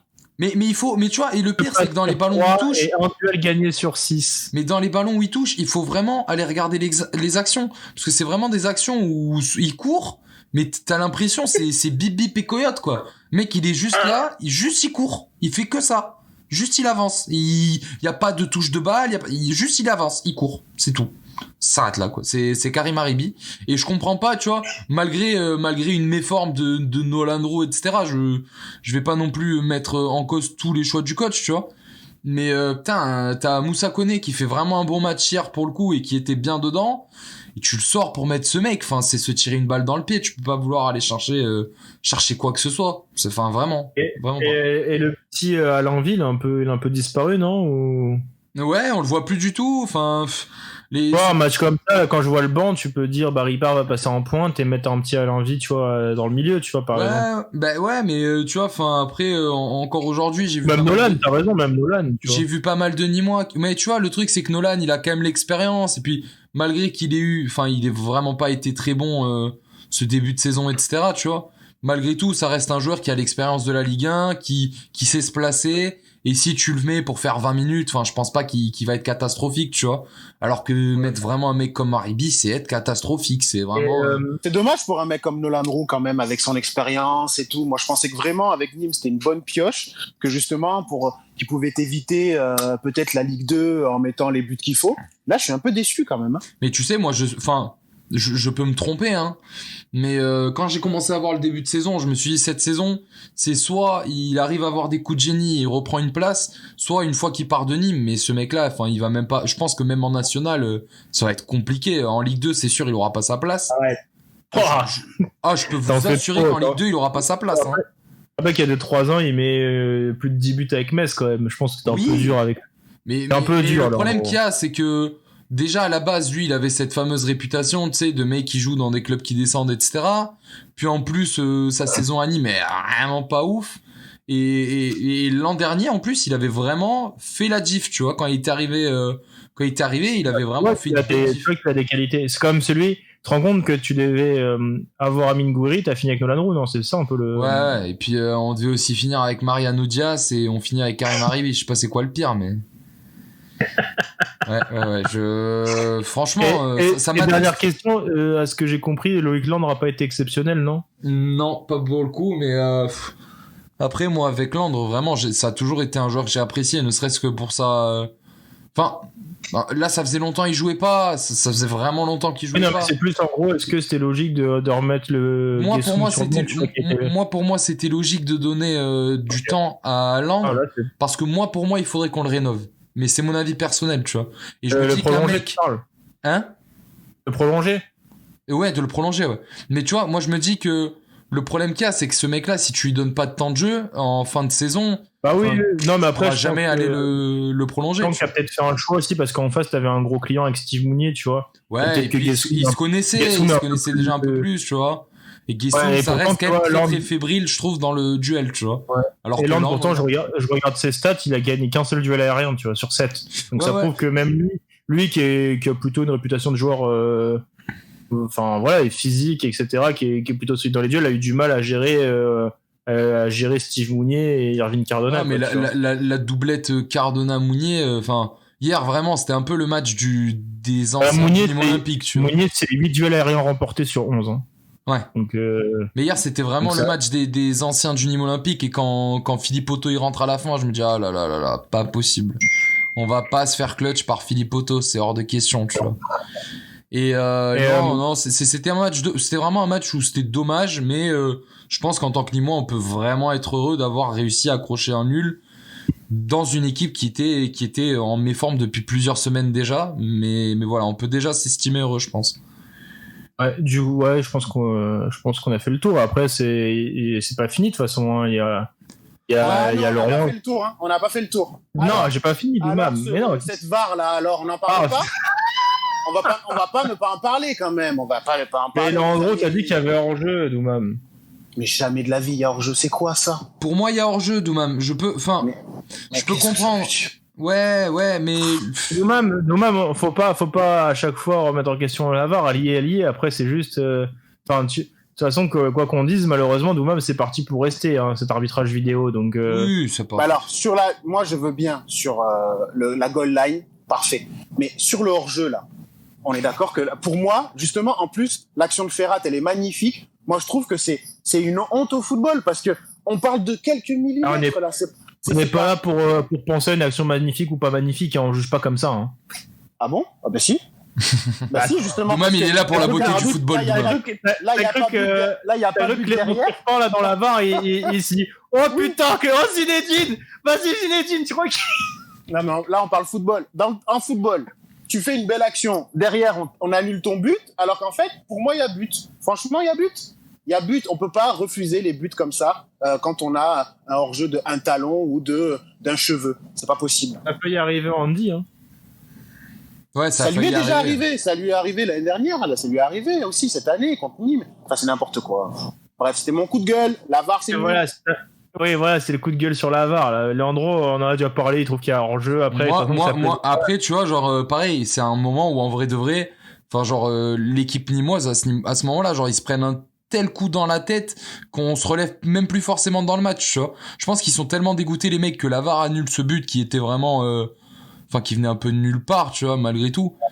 But à la Zinedine Ferrat, quoi. Ouais, mais c'est dommage. Mais bon, franchement, moi qui suis un pro VAR, là, pour le coup, tu vois, si je dis qu'il n'y a pas hors-jeu, c'est vraiment... de mauvaise foi. Ouais, c'est de mauvaise foi. C'est vraiment de mauvaise foi. Mais je peux comprendre que ça casse les couilles dans certaines actions. Ouais. J'ai tout fait pour éviter l'intervention de Doumam, mais il m'a quand même grillé comme ça en arrière pour pousser son coup de gueule sur la VAR. Je sentais que ça le démangeait. Là. Putain, tu l'entends, t'es censuré, Doumam, c'est grave ça. On te censure, Doumam. Il peut pas me censurer, il peut pas. Non, on va accélérer, donc on l'a dit, Saint-Étienne de son côté s'est imposé 4-1 face à Bordeaux, pourtant c'est mal parti. Là, Doumam aussi, tu peux parler de la VAR, parce que l'arbitrage qui a accepté le penalty pour Bordeaux, est assez litigieux. Là, je suis sûr que là, tu vas pas monter sur tes grands chevaux, Doumam, là, si. J'ai pas vu. Va le regarder et je sens que je vais pas parler, j'ai pas vu, mais je regarde et je te dirai. Je sens que tu pourras en reparler aussi pendant des heures. Du coup, ouais, Saint-Étienne qui encaisse le but assez tôt, puis au final, au Wabi Kadri, le festival. Alors certes, il y a 2 pénaltys, mais triplé quand même. Et le premier but en pro de Zaidou Youssouf. On embrasse les petits Bordelais et Nando, comme tu l'as dit tout à l'heure, Leandro. Qui marque face à son ancien club, c'est quand même un petit signe du destin, sachant qu'il a été un peu libéré, je vais dire facilement, quoi. Bordeaux, on voulait plus trop. Ouais, il voulait juste le renvoyer, quoi. Donc, Est-ce que vite fait, vous avez vu le petit passage entre Ivan Neyou et Benoît Costil? Non, pas du tout. Ah, Maxime a débloqué son micro, là. Si, moi je l'ai vu. Oui, mais je vois parce que tu me l'as envoyé, mais moi je l'ai vu aussi. c'est désolant. Hein. C'est vraiment désolant. Mais on est d'accord. Mais tu sais que dans le foot ça se passe comme ça, on est d'accord. Qu'est-ce qu'il y a eu? Non, ouais. En gros, apparemment, Neyou aurait pas mal ouvert sa gueule sur le terrain de ce que Costil se plaint. Et en gros, juste avant qu'il se prenne un giga coup dans la surface. Tu m'attends là? Juste avant qu'il se prenne un giga coup dans la surface, il y a Costil qui dit ouais, mettez-lui une botte au 19. En parlant de Neyou, en gros. Et du coup, Neyou se prend un sacré coup dans la surface sur le but de Youssouf et il hurle. Et en gros, Costil dit pourquoi t'ouvres ta bouche? T'as ouvert ta bouche tout le match. C'est ça, non, Maxime, grosso modo, j'ai résumé. Voilà, moi, il dit que ça arrive, ouais, sur un terrain, tu vois qu'il y a un mec qui est un peu chaud, tu veux aller lui titiller les filles, tu vois. Mais là, il prend un coup, bah, il est sorti sur civière, tu vois. Donc, on n'a pas encore les résultats de ce qu'il a, mais j'espère que c'est rien de grave pour lui, parce que c'est trop, enfin, tu sais, les mecs, c'est quand même leur métier, donc si il est amené à avoir une indisponibilité longue comme ça, puis bon, si Bordeaux fait une saison de merde, c'est pas à cause d'Ivan Neyou, quoi. Les mecs, faut aussi peut-être un peu qui se remettent en question, tu vois. Costil, Koscielny, des mecs comme ça, c'est des cadres à Bordeaux, quoi. Ils sont cadres à Bordeaux. Je t'envoie ça, là. Bordeaux est quand même à la rue, quoi. C'est inquiétant. Mais d'ailleurs, t'as vu aussi les déclats de Paul Bays et de Gasset, c'est c'est dingue hein, quand même tout ce qui se passe. Tu sens que tout le monde a lâché. Ça va pas, quoi. Et tout le monde a lâché, mais ce qu'il y a, c'est que Nîmes est à 6 points, quoi. Et quand on regarde le rythme sur les derniers matchs, mais Bordeaux, je crois qu'ils ont. Leur dernière victoire, c'était contre Dijon. Je crois que c'était en 2020 leur dernière victoire, non ? Non, ils avaient gagné contre Dijon. Et même au début, tout le monde a gagné contre Dijon. Ils avaient fait une bonne série, mais alors depuis, c'est catastrophique. Qui n'a pas gagné contre Dijon ? 6. Ouais, puis ils prennent sur les derniers matchs, ils prennent 10 buts sur les 3 derniers matchs hein, quand même. Hein, c'est cata. Et comme tu l'as dit, le but qui marque, c'est un penalty qui a pas lieu d'être. C'est incompréhensible. Mais vraiment inquiétant Bordeaux, parce que même s'ils se maintiennent cette année, l'année prochaine, pour faire quoi ? Faire quoi ?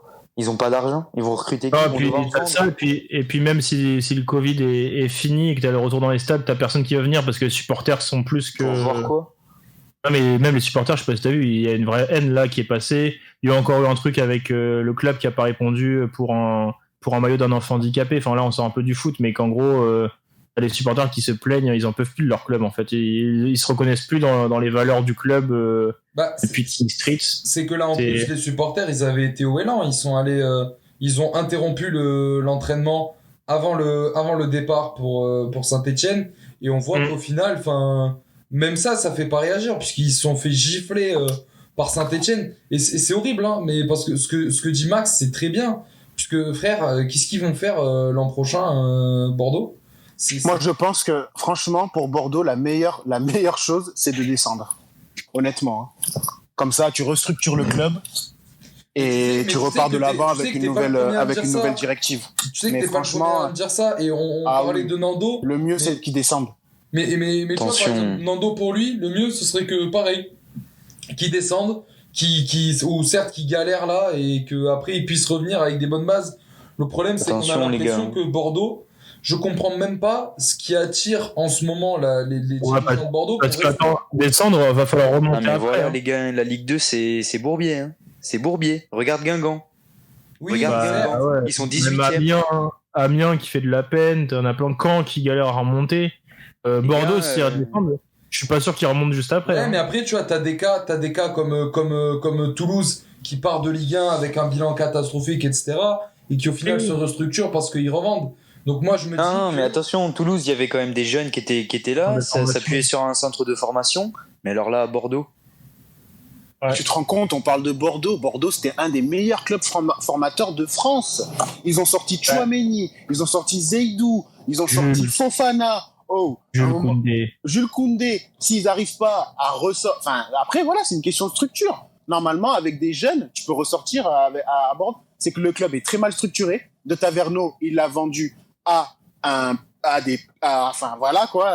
Un fonds vautour, un fonds d'investissement. On va être d'accord. On va rien. À des Américains qui ne pensaient pas au soccer. Exactement. Et donc on en est dans cette situation-là. Bordeaux doit descendre pour se restructurer. Moi j'en suis persuadé. Ouais, mais ça fait moi je vous dis que c'est quand même dangereux hein, pour Bordeaux de. Pas bon. Je pense qu'on a fait un peu le tour. On va parler d'un club qui est pas loin de la descente, c'est Dijon, Maxime. On va te laisser un peu parler de Monaco. Tu l'as dit en point d'intro, la première mi-temps était inquiétante, mais compliquée. Et puis en retour des vestiaires, l'entrée du prince Wissam permet un peu l'église au milieu du village. Puis voilà, quoi. Après, on va dire qu'il y a 1-0, Monaco a un peu de chance avec Mama Baldé qui envoie un ballon dans les tribunes de Louis II. Ça aurait peut-être été le tournant du match, mais après Monaco tremble pas et fait le boulot. Maxime ? M'entends pas ? Bon, non, bah ça y est, c'est bon, t'entends là. Tu voulais plus parler de Monaco là. Bah si. Ok, c'est bon, tu m'entends ? Oui, t'inquiète, c'est bon. Ok, parfait. Ouais, donc comme tu l'as dit, franchement, la première période, c'était un faux rythme. Hein. Monaco a eu 2 petites frappes de Fofana et Golovin en tout début de match, mais après, plus rien. Et l'entrée de Ben Yedder et de Fabregas ont tout changé tout simplement. Donc coaching gagnant de Niko Kovac qui a été décisif tout simplement dans ses choix. Et donc Ben Yedder qui rate son penalty, enfin Alakbé qui détourne le penalty de Ben Yedder 5 minutes après le retour des vestiaires, mais Jovetic suit bien. Donc Avec Un but à 0.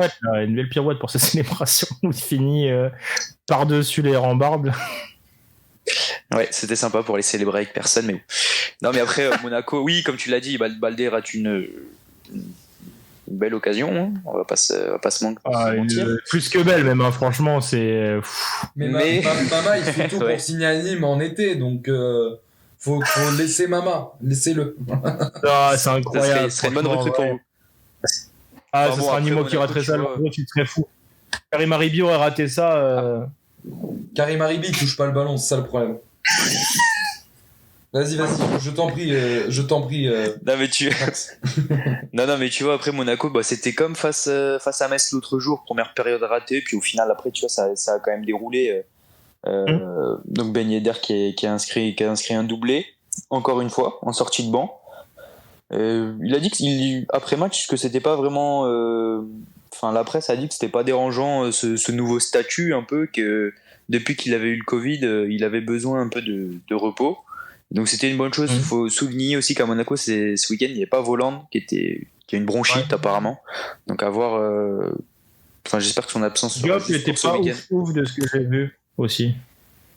On parle de ça. Après, il revenait aussi. Donc c'est ça. Personne n'a fait un grand match. Personne n'a fait un grand match. C'est un match, il est motivé de ouf. Je pense qu'il partait déjà avec les 3 points dans la tête. Fallait juste mettre le premier but et. C'était un match piège, tu vois, mais ils avaient pas l'air de.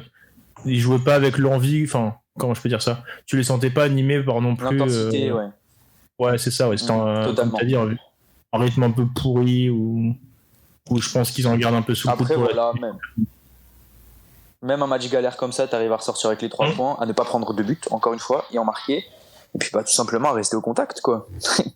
Encore une fois, t'es à un point du PSG et t'as pas craqué, parce que là, tu savais qu'il fallait gagner, ils avaient joué avant toi, et ils ont fait le taf, tu vois. Donc, après cette qualification en Coupe de France, là, tu vas. Le 6e match à Bordeaux. 6e clean sheet consécutif, toute compétition confondue, quand même. Ouais, c'est fou, tu vois. Et là, en plus, ce week-end, tu vas à Bordeaux, tu peux normalement encore espérer prendre 3 points. C'est encore une fois encourageant pour la suite. À voir Monaco. Puis après, c'était pas une super opération dans la mesure où Lyon a gagné aussi après. Je te fais la transition. Ouais, c'est ça, ouais. Et un but sur les 9 derniers matchs, j'ai vérifié ça, c'est ouf. Hein. On en parlait au début de saison, c'était ta première crainte. Et là, tu sors quand même 9 matchs en but encaissé. C'était dans la défaite face à Strasbourg, mais bon, c'est un match particulier, mais c'est ouf cette solidité là qu'on voit depuis le mois de janvier. Hein.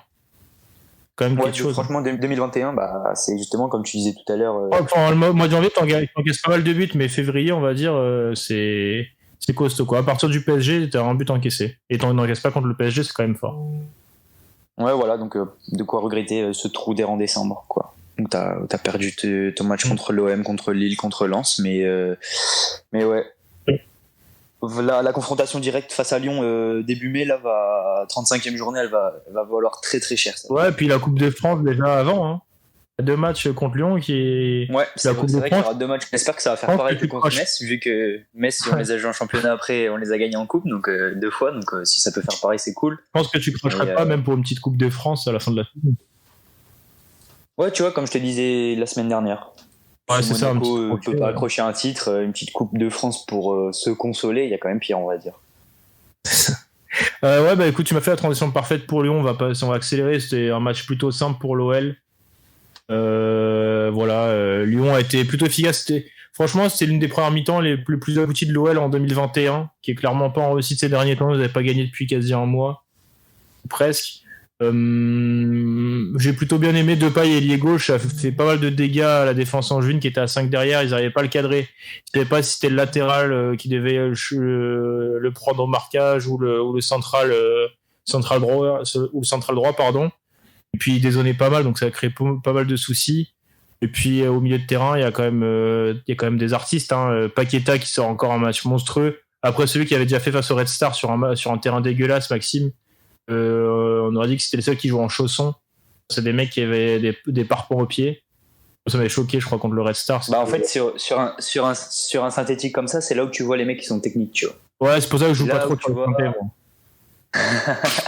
Non, mais c'est là que tu vois où les mecs, ils sont à l'aise, quoi. Ils sont pas embêtés avec le ballon. Et ouais, hier, il a encore été une fois incroyable. Et Cacré aussi, tu vois, au milieu de terrain, c'est des mecs, ça pue le football. Et quand ils Même sont. Guimaraes qui était un peu moins en forme ces derniers temps. Guimaraes fait un match très correct. Déjà, je comprends pas pourquoi Cacré n'est pas tout le temps dans le 11. Hein. C'est quand même. Pour moi, l'OL, c'est un des premiers joueurs que je mettrais sur le terrain avec Depay. Ouais, et Paqueta, quand même. Demander, ouais. Ouais. Et de toute façon, c'est simple. Hein. Tous les matchs où l'OL a pas gagné ou était en difficulté, Cacré était sur le banc. En tirer les conclusions que vous voulez. Ah ouais, parce qu'un mec comme ça, il est capable de te trouver un décalage par une passe que personne d'autre n'aurait vu ou voulu tenter. La différence, elle est là. Hein. On l'a vu pendant le Final 8 cet été. Hein. C'était un des meilleurs joueurs lyonnais. C'est vrai que c'est incompréhensible qu'il joue pas. Après, ouais, hier, le match, Angers a une belle occasion en début de match que Lopez sort bien. Là, il a été décisif. Ouais, là, il a été décisif, mais. Ouais, mais il sort un bon match sur Lopez hier. Il y a Fulgini aussi, Fulgini qui était très bon. Heureusement qu'il voulait passer un entretien d'embauche à l'OL ou dans un grand club parce qu'il a pas mal provoqué. Il a une passe clé, il fait 2 frappes, il en fait une juste qui oblige Lopez à la sortir du bout des doigts, une autre aura du poteau. Après Fulgini, Fulgini, il monte en puissance, même contre Montpellier aussi, je l'ai vu la dernière fois, il était très bon. C'est un sacré joueur. Hein. Ah oui, c'est un sacré joueur. Hein. C'est clair que Angers va galérer à le garder. Et pour en revenir à Cacré, c'est Cacré et Guimaraes au milieu de terrain. Comme par hasard, d'un coup, Lyon ça joue mieux. Faut pas trop s'étonner en fait. Hein. Quand on a deux joueurs comme ça qui ont, Cacré, il compense tout par sa prise d'information qui est incroyable. L'intelligence, la tête levée. On disait pareil avec le fait tout à l'heure, c'est la tête levée, tu sais te placer. Il sait déjà avant de recevoir ce qu'il va faire avec le ballon. Et donc il compense ça. Jouer entre les lignes et tout, un peu comme Enzo le fait, comme on en parlait tout à l'heure. C'est des joueurs qui sont pas grands, qui sont pas physiques, mais qui sont tellement déjà techniquement au-dessus et qui ont des prises d'infos. Ils savent déjà avant de recevoir le ballon ce qu'ils vont faire. Ça en fait des joueurs extraordinaires. Le fait, j'aime bien, mais Cacré c'est quand même un cran au-dessus. Hein. On en parlait tout à l'heure. Cacré c'est déjà un niveau international. On l'a vu en Ligue des Champions, il faisait pas tâche. Il se cache jamais, quoi. C'est ça qui est dingue. Hein. Pour un mec il est généreux. Hein. Qu'est-ce qu'il est généreux. Qu'est-ce qu'il fait des efforts. Hier, tu vois, on en parle. Hier, il dispute 19 duels quand même.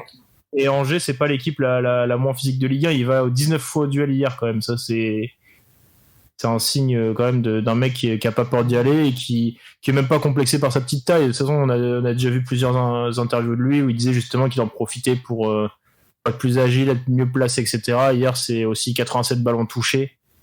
Je pense que le renouveau lyonnais, ou du moins la fin de saison lyonnaise, passera par un Cacré titulaire. Et ce truc que je voulais voir aussi, c'est au final le mec qui manque mais qui choque même plus, c'est Aouar. Je sais pas ce que t'en penses, Maxime, mais il a disparu des radars. Bon, il est souvent blessé, mais j'ai l'impression que l'OL sans lui ou avec lui, pendant un moment, je trouve indispensable à l'OL, et puis depuis plusieurs semaines maintenant, Paqueta a pris sa place. Paqueta est oui.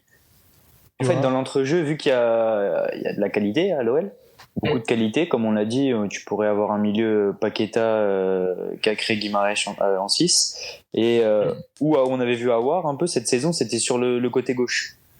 Ouais, c'est ça, ouais, relayeur gauche, ouais. Là, s'il vient, oui, il pourrait avoir sa place, mais ouais, il a beaucoup été blessé en fait. Puis après, je pense vraiment que ce transfert avorté, ce non-départ, parce que après, où est-ce qu'il allait partir? Est-ce que c'était Arsenal, la Juve ou quoi? Je pense que ça l'a quand même beaucoup travaillé. Oui, comme Caleta-Car, on n'en a pas parlé, mais Caleta-Car, c'est pareil, hein, depuis son départ avorté à Liverpool, c'est plus le même homme. Aouar, c'est pareil. Hein. Regarde, les mecs, ça les marque. Hein. Jamais de la vie, t'aurais dit comment ça se fait, on remarque pas la c'est ce que je te dis. Moi, Aouar, j'ai adoré tout de suite dès que je l'ai vu, donc oui, ça me fait même chier de le dire, tu vois, mais pourquoi force est de constater que le pauvre, là, il est là, il manque même pas, et en fait, il y a du monde qui sait faire ce qu'il fait. C'est ça qui est le plus... Surtout Paqueta en premier, quoi. Paqueta hier, oui. Voilà, quoi. C'est ça, il te fait oublier Aouar. C'est clair. Bon, je pense qu'on a fait le tour de ce Lyon-Angers. On va passer à l'équipe type. Leandro, je pense que tu l'as pas vu encore. Non, toujours pas. Il y a pas de ni moi. Ah, bon, étonnant quoi. Ouais, voilà. Le retour de la dictature. Après un 1 contre Brest, j'aurais dû mettre qui? Vas-y, dis-moi. Un nom là que j'aurais pu mettre. Moussa Koné, Voilà, super buteur. Ouais, d'accord. Quand on va voir l'attaque, je pense que tu trouveras qu'il n'y a pas beaucoup de C'est place. grâce à des équipes types comme celle de Meijin que j'arriverai à le refourguer 30 millions en première ligue cet été-là. Ah oui, 30 millions. 30 millions, hein. Donc ça veut dire que tu veux déjà te séparer de Moussa Koné. C'est bien ce que. Ah, il a un talent trop bon pour rester à Nîmes. Ok, ça va. Bah écoute, au gardien, on en a parlé tout à l'heure, c'est Magic Mike Maignan. Logique. Latéral droit, c'est Zeki Selik qui a marqué puis qui a été plutôt bon. En défense centrale, on a Fortes de Lens et Presnel Kimpembe qui était plutôt solide. Et à gauche, on a Renildo. Je crois que c'est déjà la deuxième fois d'affilée que Renildo est dans l'équipe. Il monte en puissance. Ouais, il monte en puissance ces derniers temps. On retrouve un double pivot. Moi, personnellement, c'est un double pivot qui me plaît. On aurait pu mettre Cacré, mais on a mis Paredes Ferry. Là, je peux te dire qu'on peut aller à la bagarre avec Paredes et Jojo Ferry. Là, Doumam, là, on peut aller à la bagarre avec les deux. Là. Ah oui, avec les deux, effectivement, on peut aller à la bagarre. En même temps, on peut envoyer aussi des bons ballons parce que Paredes est exceptionnel aussi face à Strasbourg. Un coup franc majestueux. Et puis des passes comme ça, en veux-tu en voilà. Enfin bref, Paredes, il a été très bon contre Strasbourg, effectivement. Et Ferry fait 2 passes des magnifiques, dont une un peu à la Toni Kroos là. Mais c'est bien, ça fait plaisir. Ça fait plaisir de voir des Montpelliérains dans l'équipe type. Oh, ça va, on les a vus un peu plus souvent quand même que Nîmes. Hein. Leandro, encore heureux, non? Encore heureux. Ça s'explique par les résultats cette saison. Merci Leandro, c'est bien des fois de montrer que t'es quelqu'un d'objectif quand même. Je suis quelqu'un honnête même. Dans ce petit 4-2-2-2, on va dire, on retrouve les demi-offensifs, on trouve du coup Memphis Depay qui met un doublé et Lucas Paqueta du coup un but, une passe D. Sa passe D pour le deuxième but de Depay est superbe. Et en attaque, Leandro, on retrouve Kylian Mbappé. Douma, on a parlé tout à l'heure, qui a été très bon. Et enfin, Wabi Kazri, on était obligé de le mettre quand même, tu te doutes bien. Un triplé face aux Girondins. Enfin, c'est son ancien club en plus, on n'en a pas parlé, mais Bordeaux s'est fait punir par ses anciens. Et bah voilà, ça méritait une place dans l'équipe type. Qu'est-ce que t'en dis de cette équipe type? Est-ce qu'il y avait vraiment une équipe qui avait sa place? Non, c'était une belle équipe type. Et puis, comme la Borde. Vas-y. Ouais, c'est vrai que la Borde, je t'avoue que la Borde était dans les noms, d'où même. La Borde doublée quand même. Ouais, mais toujours mis devant Mbappé par exemple? Ah non. Bah, tu l'as mis devant Kazri? Oui. Ça c'est le cœur qui de penalty, ça va. Tu vois, ça c'est la différence entre les Montpelliérains et les Nîmois. Nous, on est objectif, non. Objectif, ouais. Là, Doumam, t'es mauvais. Un doublé dans un match nul et un triplé dans une victoire, c'est quand même différent, quand même. Faut le prendre aussi en compte. Après, on aurait pu mettre Ben Yedder aussi, hein. C'est vrai, ah oui. C'est vrai, parce que allez, on est reparti. C'est vrai, Ben Yedder, il fait des rentrées incroyables. Le mec, il rentre de. Donc, tu vois, Doumam, la Borde, c'est vrai que la Borde, je lui ai mis 8, mais Kazri et Mbappé ont 8,5. C'est pas moi. Alors, sache que c'est pas moi qui notais les deux. Donc, tu vois, comme quoi. C'est bien. Donc voilà, on a choisi à la note, ce qui est plutôt logique, tu me diras. Voilà, bon les gars, merci pour ce podcast. On pensait qu'il n'allait pas durer longtemps au final quand même. On se retrouve normalement, sans doute mercredi pour le podcast Ligue des Champions. Forcément. À voir avec qui, sûrement Doumam et Leandro, voir si Maxime veut passer une petite tête pour analyser, on l'espère, la qualification du PSG. J'espère. Il répond déjà plus, tu vois, il fait déjà le sourd. Non, je suis là, je veux pas porter l'œil parce que est-ce que si le PSG se qualifie pas, il y a un podcast? Ah, ça, peut-être, mais ce sera pas moi qui vais le faire. Si, justement, il y en aura un et on analysera pourquoi ils ne sont pas qualifiés. Ah ouais, mais ça risquerait peut-être d'être sale. Dur, mais au moins. Là, Leandro, on sortira la bataille des expected goals, sûrement, là. Moi de toute façon, j'ai entendu Doumam la semaine dernière faire une promesse. Oui. Doumam, la semaine dernière, a dit on est qualifié, on va faire le même match, blablabla. J'ai dit on est qualifié, j'ai dit. Oui, on est qualifié, on va faire. Et t'as dit on va faire un encore meilleur match qu'à Munich. Oui, merci Leandro. Oui. Ah ouais? La racaille montpelliéraine n'a pas le droit de mentir. Non, merci Leandro, parce que Leandro, en plus, je l'ai dit jeudi dernier, j'ai dit Doumam, tu t'enflammes un petit peu. Te rappelles-toi, Leandro, je lui ai dit ça. Ah, moi, je suis d'accord. Il m'a dit non, pas du tout. Je suis d'accord. Je demande la VAR. Et je dis pas ça parce que c'est mon chef dans l'entreprise. Pas du tout. Il a totalement raison. Merci Landreau. Non mais ouais, Doumam, là, la VAR va être utile là. Ah, la VAR, ouais, je demande la VAR. Je vais regarder la VAR et ensuite on en reparle. Le replay est disponible comme d'habitude, les mecs, sur YouTube. Spotify aussi, si tu veux, Doumam. Voilà, là, un petit mot de la fin. On va commencer par toi, Doumam, du coup. Qu'est-ce qu'il faut pour cette semaine? Il me faut une qualification du PSG et une victoire de Montpellier. Voilà ce qu'il me faut. C'est ce que Et Paris qui passe premier, du coup, à la fin. Pardon? Et Paris qui passe premier, du coup, à la fin. Ouais. Parce que si Lille perd, mais que Paris arrive pas à repasser devant, ça sert à rien. Non, oui, Paris, bien sûr, Paris enchaîne, voilà, gagne, et après, voilà. Et petite dédicace à mon ami Max, quand même, et à mon poteau Leandro. Je veux quand même une victoire de Nîmes et une victoire de Monaco. Ah, c'est beau ça. Ah. Toi, Leandro, vas-y, là, je te sens fort. Qu'est-ce que tu veux en but de Karim Maribi ce week-end? Bah, moi, je veux surtout qu'on fusille les Strasbourgeois et qu'on les termine si possible avec une grosse victoire. Et voilà. Et puis, je vois que les Strasbourgeois, ils se plaignent beaucoup de Habib Diallo. Donc voilà, si Habib, il apprécie la chaleur et le bonheur du Sud, il peut savoir que nous avons une place pour lui l'an prochain. On peut l'accepter. Il voulait pas arriver à Strasbourg, je te rappelle. Hein. Oui, mais il sera plus heureux qu'à Strasbourg, à Nîmes. Hein, ça, c'est sûr qu'il sera plus heureux à Nîmes qu'à Strasbourg. Non, mais voilà, moi, tu vois, j'ai appris avec mon camarade Doumam à faire des demandes. Donc voilà, je demande si Habib, il s'y plaît. Je pourrais l'amener visiter des usines de brandade sans aucun problème.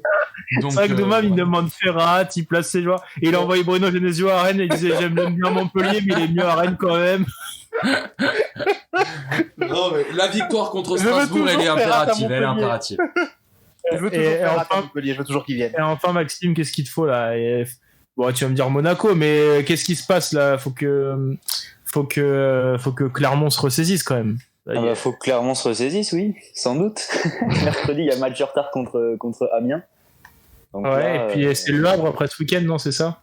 Exactement, t'es bien renseigné. Et non, il faut se relancer. On est passé 4e, même Grenoble est passé 3e. Grenoble, c'est une équipe, c'est pas beau à voir, mais c'est diablement efficace. Mais j'aimerais pas du tout qu'ils montent en Ligue 1. Enfin, bref. Je te rappelle encore ton tweet il y a encore quelques semaines où c'était fou. Est-ce que Julien, j'ai juste le droit de faire un prono ou pas? Oula. Arrête. La Ligue 2, attends, sur la Ligue 2, tu vas faire un prono? Non, sur la Ligue 1, évidemment. Oula, vas-y. Nîmes sera 17e au prochain podcast. Voilà, c'est dit.